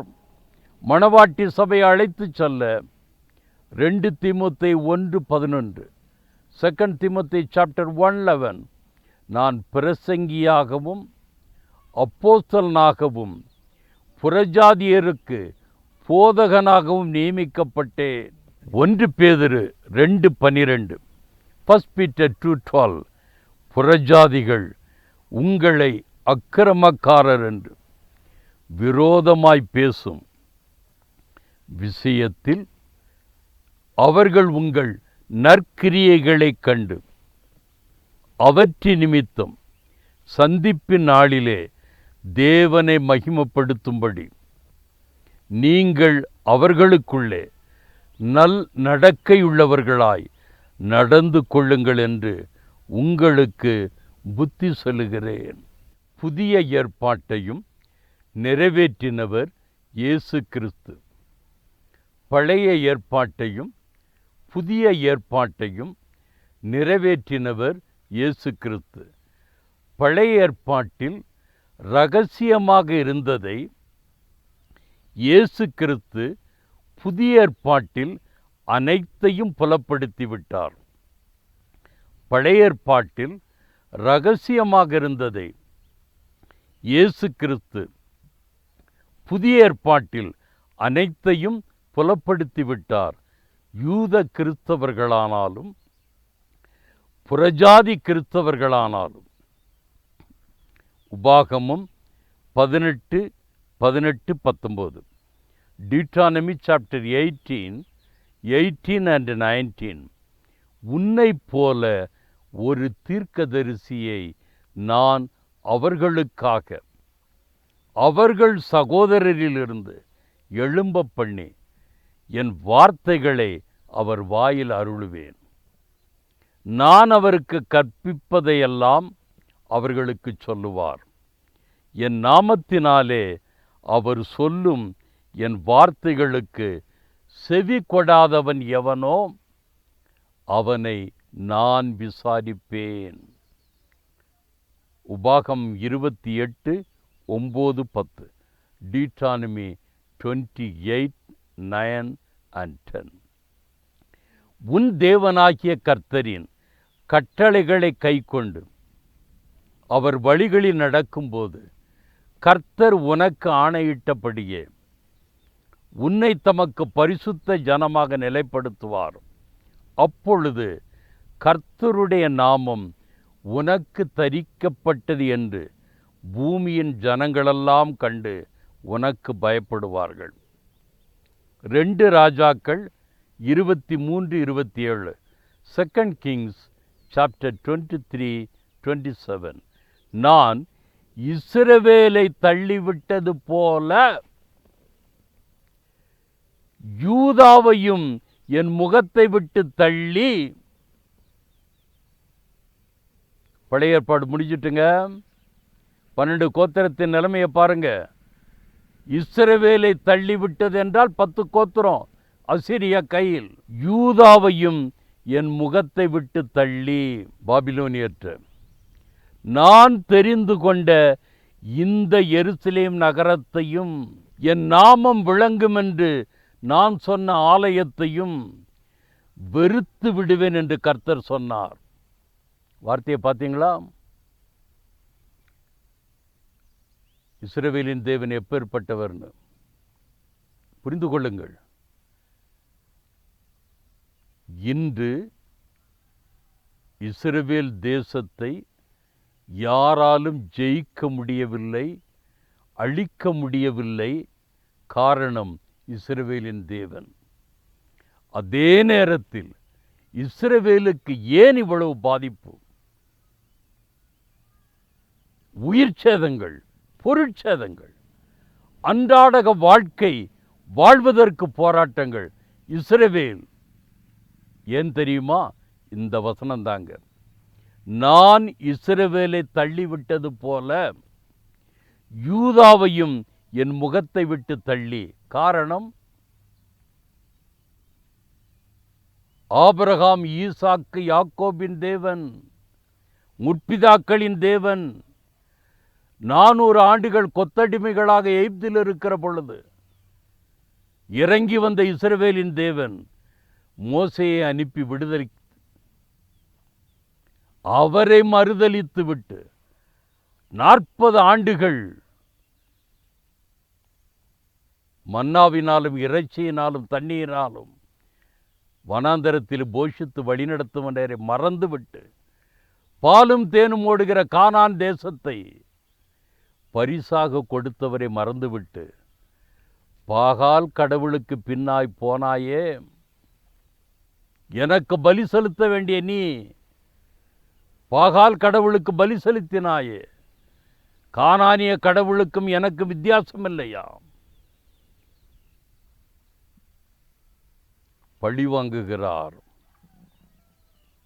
நான் தெரிந்து கொண்ட எருசலேம் நகரத்தையும் என் நாமம் விளங்கும் ஆலயத்தையும் வெறுத்து விடுவேன். நாம் தேவனுக்கு கீழ்ப்படிந்து நடக்காவிட்டால், இந்த வார்த்தையை நல்லா கவனமாக கேளுங்க. நீ எந்த டினாமினேஷனை சேர்ந்த ஆளாலும் சரி, நீ எவ்வளவு பெரிய ஊழியக்காரனானாலும் சரி, நீ எவ்வளவு பெரிய விசுவாசியானாலும் சரி, பல தலைமுறை கிறிஸ்தவனானாலும் சரி, நாம் தேவனுக்கு கீழ்ப்படிந்து நடக்காவிட்டால் இஸ்ரவேலை தள்ளி, யூதாவை தள்ளி, எருசலேமை தள்ளி ஆலயத்தையே வெறுத்துவிட்டு அக்கினிக்கு இரையாக்கின தேவன். ஜாக்கிரதை. இன்றைக்கு இருக்கிற கிறிஸ்தவர்கள் ஆண்டவருக்கு எவ்வளவு முக்கியத்துவம் கொடுக்கிறார்கள். என் தலைச்சன் பிள்ளை, என் சேஷ்ட புத்திரன், இஸ்ரவேலுக்கு நான் பிதா, நான் தெரிந்து கொண்ட ஜனம், இனம் என்று அவர் சொன்ன இஸ்ரவேலையே தூர தூக்கி எறிஞ்சிட்டார் ஐயா. ஜாக்கிரதை. We are all Gentiles. அந்நியர்களும் பரதேசிகளுமாய் நாம் இருக்கிறோம். அவருடைய மகா பெரிய கிருபை, பரந்த மனப்பான்மை நம்மையும் ஏற்றுக்கொண்டு, நாம் படைத்தவர்கள்தானே, அவர்களுக்கும் ரட்சிப்பு வேண்டும், அவர்களுக்கும் பரலோகம் வேண்டுமென்று புறஜாதிகளின் தேவனாக புதிய ஏற்பாட்டிலே புறப்பட்டு வருகிறார்.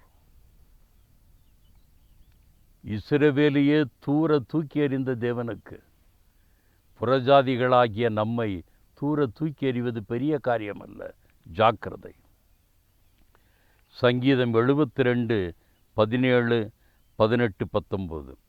Psalm 72 17 18 19. அவருடைய நாமம் என்றென்றைக்கும் இருக்கும். சூரியனுள்ள மட்டும் அவருடைய நாமம் சந்தான பரம்பரையாய் நிலைக்கும். மனுஷர் அவருக்குள் ஆசீர்வதிக்கப்படுவார்கள். எல்லா ஜாதிகளும் அவரை பாக்கியமுடையவர்கள் என்று வாழ்த்துவார்கள். இஸ்ரவேலின் தேவனாயிருக்கிற கர்த்தராகிய தேவனுக்கு தோத்திரம் உண்டாவதாக. அவரே அதிசயங்களை செய்கிறவர். அவருடைய மகிமை பொருந்திய நாமத்துக்கு என்றென்றைக்கும் தோத்திரம் உண்டாவதாக. பூமி முழுவதும் அவருடைய மகிமையால் நிறைந்திருப்பதாக. ஆமேன், ஆமேன். சகரியா 14:9, 14:9. கர்த்தர் பூமியின் மீதெங்கும் ராஜாவாயிருப்பார். அந்நாளிலே ஒரே கர்த்தர் இருப்பார். அவருடைய நாமம் ஒன்றாயிருக்கும். Matthew chapter 1:1. மத்தேயு 1:1. ஆபிரகாமின் குமாரனாகிய தாவீதின் குமாரனான இயேசு கிறிஸ்துவினுடைய வம்ச வரலாறு. ஆபிரகாம், தாவீது, இயேசு கிறிஸ்து. யோசித்து பாருங்கள். புதிய ஏற்பாட்டின் துவக்க வசனமான முதல் வசனத்தில் 3 பேர், பழைய ஏற்பாட்டில் உள்ள 2 பேர் ஆபிரகாம், தாவீது. ஆதாமிலிருந்து மல்கியா வரைக்கு நூற்றுக்கணக்கான பேர்களையாம். ஆனால் புதிய ஏற்பாட்டின் ஆரம்ப வசனத்தில் வருகிற 2 பேர், ஆபிரகாம், தாவீது, இயேசு கிறிஸ்து. துவக்கம் ஆபிரகாம், தொடர்வது தாவீதின் வம்சம், யூதா வம்சம். முடிவு இயேசு கிறிஸ்து. ஆபிரகாம் முதல் யாக்கோபு 12 பிள்ளைகள். 2 பிள்ளைகள் லேவி கோத்திரம், யூதா கோத்திரம். லேவி கோத்திரம் ஆசாரிய கோத்திரம், யூதா கோத்திரம் அரச கோத்திரம். லேவி கோத்திரம் ஆசாரிய கோத்திரம், யூதா கோத்திரம் அரச கோத்திரம். புதிய ஏற்பாட்டு துவக்கம் சகரியா, எலிசபெத் ஆசாரிய தம்பதிகள். யோசேப், மரியாள் தாவீது வம்சம் அரச தம்பதிகள். தாவீது வம்சத்தில் யோசேப், மரியாள் வந்தவர்கள். யோசேப்பு, மரியாள், இயேசு கிறிஸ்து புதிய ஏற்பாட்டு குடும்பம். தேராகு ஆபிரகாம் குடும்பம், இஸ்ரவேல் இனம் பழைய ஏற்பாடு. யோசேப், மரியாள், இயேசு, இயேசுவின் ஜனம் கிறிஸ்தவர்கள். புதிய ஏற்பாடு மத்தேயு 1:21, 23. Matthew chapter 1, 21 and 23. அவள் ஒரு குமாரனை பெறுவாள், அவருக்கு இயேசு என்று பெயரிடுவாயாக, ஏனெனில் அவர் தமது ஜனங்களின் பாவங்களை நீக்கி அவர்களை ரட்சிப்பார் என்றான். இயேசுவென்றால் ரட்சிப்பு. 23வது வசனம். இதோ ஒரு கன்னிகை கர்ப்பவதியாகி ஒரு குமாரனை பெறுவாள், அவருக்கு இம்மானுவேல் என்று பெயரிடுவார்கள். இம்மானுவேல் என்பதற்கு தேவன் நம்மோடு இருக்கிறார் என்ற அர்த்தம். இம்மானுவேல், தேவன் நம்மோடு இருக்கிறார். இயேசு என்றால் ரட்சிப்பு, இம்மானுவேல் என்றால் நம்மோடு இருக்கிறார். லூக்கா 1:13, 1:13. சகரியாவே, பயப்படாதே, உன் வேண்டுதல் கேட்கப்பட்டது. உன் மனைவியாகிய எலிசபெத் உனக்கு ஒரு குமாரனை பெறுவாள், அவனுக்கு யோவான் என்று பெயரிடுவாயாக.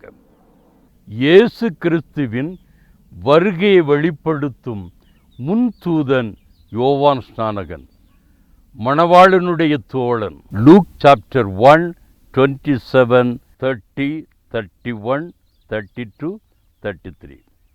முக்கியமான வசனம். அடிக்கடி நாம் இதை கேள்விப்படுகிறோம், குறிப்பாக டிசம்பர் மாதத்தில். லூக்கா 1ஆம் அதிகாரம் 27வது வசனம். தாவீதின் வம்சத்தானாகிய, சும்மா இல்லைங்க, தி ஹிஸ்டாரிக்கல் இன்டர்னல் எவிடன்ஸ், சரித்திரத்தில் வந்த வேதத்திற்குள்ளான தாவீதின் வம்சத்தானாகிய யோசேப். தாவீது யாருங்க? 42 ராஜாக்களில் ஒருத்தன், பழைய ஏற்பாட்டுள்ள ஆளு. யோசிச்சு பாருங்க. யாக்கோபுடைய 4வது மகன் யூதா, அந்த யூதா வம்சத்தில் வந்தவன் தாவீது. எல்லாம் பழைய ஏற்பாடு. புதிய ஏற்பாட்டில் வம்சம் யாரு? யோசேப்பு. தாவீதின் வம்சத்தானாகிய யோசேப்பு என்கிற நாமமுள்ள புருஷனுக்கு நியமிக்கப்பட்டிருந்த ஒரு கன்னிகையினிடத்திற்கு தேவனாலே அனுப்பப்பட்டான். அந்த கன்னிகையின் பேர் மரியாள். தேவதூதன் அவளை நோக்கி, மரியாளே, பயப்படாதே, நீ தேவனிடத்தில் கிருபை பெற்றாய். 31. இதோ நீ கர்ப்பவதியாகி ஒரு குமாரனை பெறுவாய், அவருக்கு இயேசு என்று பெயரிடுவாயாக. இந்த மாதிரி யாருக்கு சொன்னார்? ஆபிரகாமுக்கு சொன்னார். உனக்கும் சாராளுக்கும் ஒரு ஆண் பிள்ளை பிறக்கும், ஈசாக்குன்னு பேரிடுன்னு. சொல்லுங்க பார்க்கலாம். இங்கே சொல்லுகிறார், மரியாளே, உனக்கு ஒரு பிள்ளை பிறக்கும், குமாரன், இயேசு என்று பெயரிடுவாயாக. 32-33 முக்கியமான வசனம். 32-33 அவர் பெரியவராயிருப்பார், உன்னதமானவருடைய குமாரன் எனப்படுவார். கர்த்தராகிய தேவன் அவருடைய பிதாவாகிய தாவீதின் சிங்காசனத்தை அவருக்கு கொடுப்பார். அவர் யாக்கோபின் குடும்பத்தாரை என்றென்றைக்கும் அரசாளுவார். அவருடைய ராஜ்யத்திற்கு முடிவிராது. ஆகவேதான் ஆசாரிய கோத்திரமும் அரச கோத்திரமும் புதிய ஏற்பாட்டிலிருந்து புறப்பட்டு வருகிறது. ஆசாரிய கோத்திரத்திற்கு அடையாளம் ஆசாரியனான சகரியா, எலிசபெத். இவர்கள் மரியாளுக்கு உறவினர்கள். யோசிச்சு பாருங்க நீங்க. அரச கோத்திரம், தாவீது வம்சம் யார்? யோசேப்பு, மரியாள். ஆகவேதான் யாக்கோபை, இஸ்ரவேலை ஆளுகை செய்கிறவர் ஐயா நமது ஆண்டவராய் இயேசு கிறிஸ்து, நித்திய ராஜா. Look chapter 2:10-11. லூக்கா 2ஆம் அதிகாரம் 10-11. தேவதூதன் அவர்களை நோக்கி, பயப்படாதிருங்கள், இதோ எல்லா ஜனத்துக்கும் மிகுந்த சந்தோஷத்தை உண்டாக்கும் நற்செய்தியை உங்களுக்கு அறிவிக்கிறேன். இன்று கர்த்தராகிய கிறிஸ்து என்னும் இரட்சகர் உங்களுக்கு தாவீதின் ஊரில் பிறந்திருக்கிறார். யோவான் 4:42. ஜான் 4:42. அவருடைய உபதேசத்தை நாங்களே கேட்டு அவர் மெய்யாய் கிறிஸ்துவாகிய உலக இரட்சகர் என்று அறிந்து விசுவாசிக்கிறோம் என்றார்கள். யோவான் 1:42. ஜான் 1:42. அவனை இயேசுவினிடத்தில் கூட்டிக் கொண்டு வந்தான். இயேசு அவனை பார்த்து, நீ யோனாவின் மகனாகிய சீமோன், நீ கேபா எனப்படுவாய். கேபா என்பதற்கு பேதுரு என்ற அர்த்தமாம். சீடர்களில் முதல் சீடர், அப்போஸ்தலர்களின் தலைவர், ஆதி திருச்சபை ஆரம்பிக்க ஆதாரமாக இருந்தவர். மார்க் 3:17, 3:17. செபதேயுவின் குமாரனாகிய யாக்கோபு, யாக்கோபின் சகோதரனாகிய யோவான்.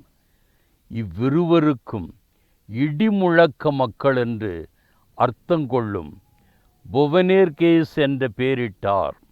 பேதுரு, யாக்கோபு, யோவான் 3 முக்கிய சீடர்கள். தேவன் பேதுரு தலைமையில் ஆதி திருச்சபை ஆரம்பித்தார். யாக்கோபு அப்போஸ்தலர்களில் சுவிசேஷத்திற்காக முதல் இரத்த சாட்சியாக மரித்தவர். யோவான் வயது முதிர்ந்த நிலையில் பத்மு தீவில் வெளிப்படுத்தின விசேஷத்தை எழுதியவர். செபதேயு குடும்பம், யோனாவின் சீமோன் குடும்பம் மரியாளுக்கு உறவினர்கள்.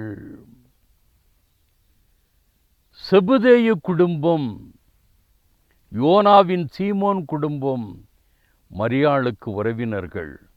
ஆகவேதான் 3½ ஆண்டு கால நமது ஆண்டவராய் இயேசு கிறிஸ்துவின் ஊழியத்தில் பேதுருவின் வீட்டின் கப்பர்நகூமில் 12 சீஷர்களோடு கூட இருந்து பணி செய்தார் ஐயா. செபதேயு குடும்பம், சீமோன் குடும்பம் மரியாளுக்கு உறவினர்கள். யாக்கோபு, யூதா ஆதி திருச்சபை தலைவர்கள். யாக்கோபு, யூதா ஆதி திருச்சபை தலைவர்கள், மரியாளின் மகன்கள். கொஞ்சம் யோசித்து பாருங்க. நீங்க புதிய ஏற்பாடு எழுதினது 8 பேர் நமக்கு தெரியும். லூக்கா, பவுலை தவிர மற்றவங்க எல்லாமே யோசேப்பு மரியாளுக்கு உறவினர்கள் ஐயா. அவர்களுக்கு உறவினர்கள் என்றால் சகரியா எலிசபெத்துக்கும் உறவினர்கள். ஆகவேதான்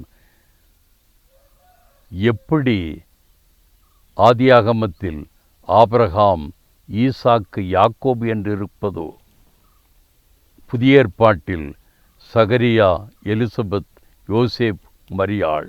புரிந்து கொள்ளுங்கள், ஒரு குடும்பத்திற்குள் தான் இவ்வளவு காரியங்கள். சீஷர்களில் அநேகர் பெத்சாயிதா, கப்பர்நகூமை சேர்ந்தவர்கள். குடும்பத்திற்குள் குடும்பம்.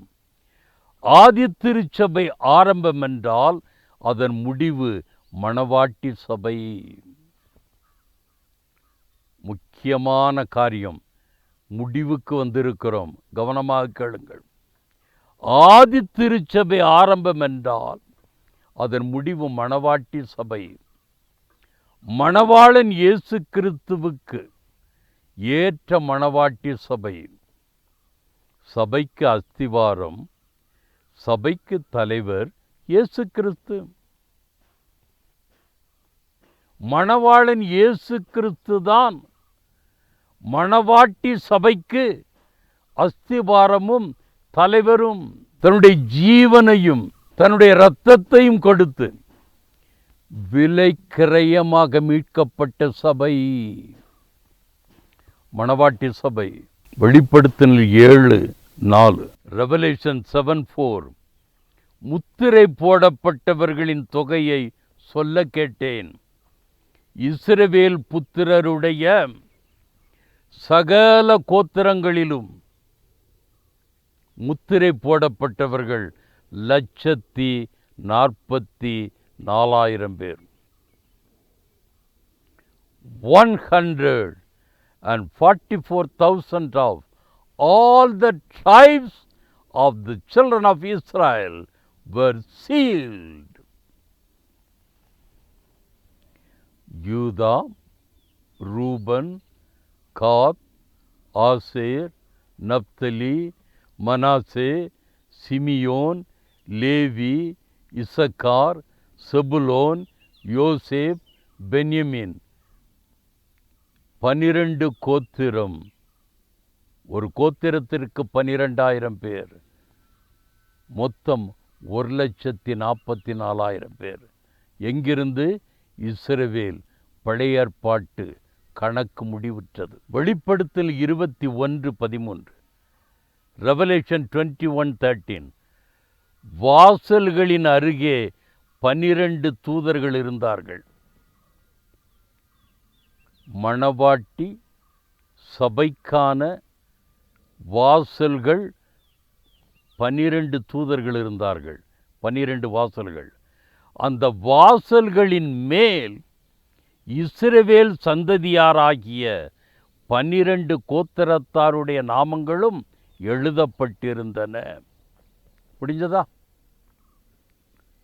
யோசிச்சு பாருங்க. நீங்க இஸ்ரவேலர்களுக்கு செய்ய வேண்டிய முக்கியத்துவத்தை ஆண்டவர் செய்து விட்டார். 1,44,000 வேதத்திலே பரிபூரணமான எண். அதனால நமது காலத்து கணக்குப்படி 1,44,000 எக்ஸாக்டா வைக்க வேண்டாம்.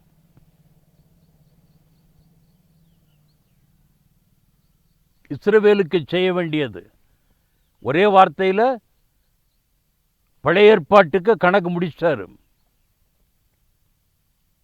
அந்த மணவாட்டி சபைக்கு 12 வாசல், 12 கேட்ஸ். அந்த 12 கோத்திரத்தாருடைய நாமங்கள் அங்கு.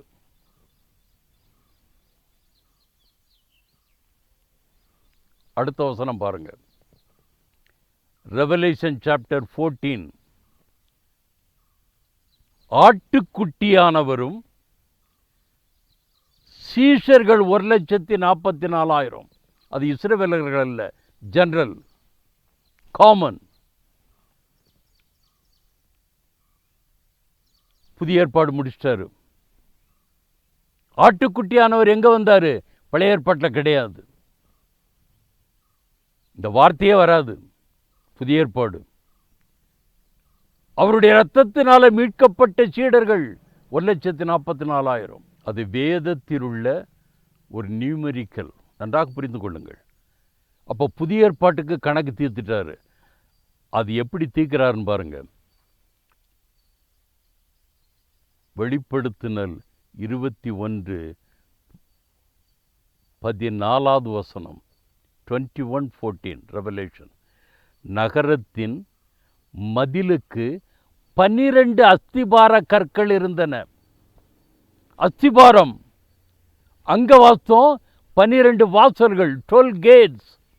இங்க வாசிக்கிறோம் அஸ்திபார கற்கள், 12 ஃபவுண்டேஷன்ஸ். அது எதுவாம்? அவைகள் மேல் ஆட்டுக்குட்டியானவருடைய, இந்த ஆட்டுக்குட்டியானவர்னு வந்துட்டாலே புதிய ஏற்பாடு, நியூ டெஸ்ட்மெண்ட், 12 அப்போஸ்தலர்களின் நாமங்கள் பதித்திருக்கன. பார்த்தீங்களா? So foundation stones 12 apostles. The entrance 12 tribes. என்ன அழகா ஆண்டவர் கொடுத்திருக்கிறார். இது விளங்கல நமக்கு. ஆகவேதான் ஆரம்பத்தில் சொன்னேன், பழைய ஏற்பாட்டின் வழியாக நாம் பிரவேசிக்க வேண்டும். நம்முடைய நித்திய வாழ்வு புதிய ஏற்பாட்டில் இருக்கிறது ஐயா. யாராவது வாசல் இல்லாம வீடு கட்டுவானா? உள்ள போகணுமில்ல. அதனால தான் சொன்னேன், entrance old testament, life or living space new testament. புரிந்து கொள்ளுங்கள். குடியிருப்பு புதிய ஏற்பாடு, நுழைவாயில் பழைய ஏற்பாடு. வசனம் கிளியரா சொல்லுகிறது. 12 அஸ்திபார கற்கள், 12 அப்போஸ்தலருடைய நாமங்கள். எப்படி? எபேசியர் 2:20 வாசிக்கலாம். எபிஷியன்ஸ் 2:20. அப்போஸ்தலர் தீர்க்கதரிசிகள் என்பவர்களுடைய அஸ்திபாரத்தின் மேல் கட்டப்பட்டவர்களுமாயிருக்கிறீர்கள். முடிஞ்சதா?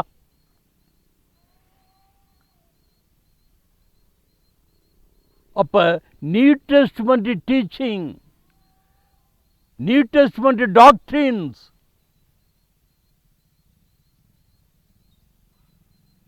சும்மா இல்லையா? அஸ்திவாரமே அதுதான்.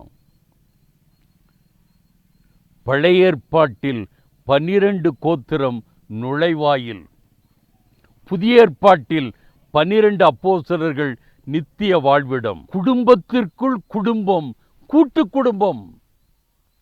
குடும்பத்திற்குள் குடும்பம், கூட்டு குடும்பம். இஸ்ரவேலை விட்டு இவ்வுலகம் இயங்க முடியாது. இஸ்ரவேலை விட்டு இவ்வுலகம் இயங்க முடியாது. இவ்வுலகத்தை விட்டு இஸ்ரவேல் இயங்க முடியாது. நன்றாக கவனியுங்கள்.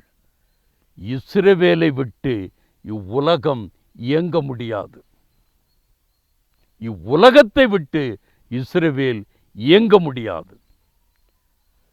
இரண்டும் இறைவன் இயேசு கிறிஸ்துவின் கையில். இரண்டும் இறைவன் இயேசு கிறிஸ்துவின் கையில். இஸ்ரவேலும் இயேசு கிறிஸ்துவின் கையில், இவ்வுலகமும் இயேசு கிறிஸ்துவின் கையில்.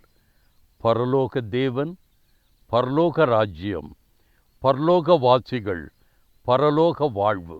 அன்பின் ஆண்டவரே, இஸ்ரவேல் புற இனத்தவர்கள் இந்த அருள் வார்த்தைகளுக்காக அநேக துதிகளையும் தோத்திரங்களையும் நன்றிகளையும் பாராட்டுகிறோம் ஐயா. வசனத்தின் வழியாக இந்த போதனையை கொடுத்தமைக்காக கோடான கோடி துதி தோத்திரங்களை ஏற்பிக்கிறோம். பழைய ஏற்பாடு எங்களுடைய ஆவிக்குரிய ஆசீர்வாதமான வாழ்க்கைக்குள் பிரவேசம் ஐயா. புதிய ஏற்பாடு ரட்சிப்பிலும் பரிசுத்தத்திலும் முடிவிலே பரலோகத்திலும் வந்து சேர்வதற்கையா. பழைய ஏற்பாடு இல்லாதபடி புதிய ஏற்பாடு இல்லை, புதிய ஏற்பாடு இல்லாதபடி பழைய ஏற்பாடு இல்லை. இரண்டையும் கொடுத்தது எங்கள் ஆண்டவராய் இயேசு கிறிஸ்து. உம்முடைய கரத்தில் எங்களை ஒப்பு கொடுக்கிறோம் ஐயா. இரு ஏற்பாடுகளுக்கும் நாங்கள் ஒத்துப்போகத்தக்கதாக, ஒப்புக்கொள்ளத்தக்கதாக, எங்களுடைய வாழ்க்கை ஒப்படைக்கத்தக்கதாக உதவி செய்யும் ஐயா. நோக்கம் பரலோகம் வந்து சேர வேண்டும். அந்த பரிபூரண வாழ்க்கையை, அந்த பரலோக வாழ்க்கையை எங்கள் ஆண்டவர் எங்கள் ஒவ்வொருவருக்கும் அருளி செய்யும்படியாக ஜெபிக்கிறோம். கிறிஸ்து இயேசுவுக்குள் ஜெபம் கேளு பிதாவே. ஆமென்.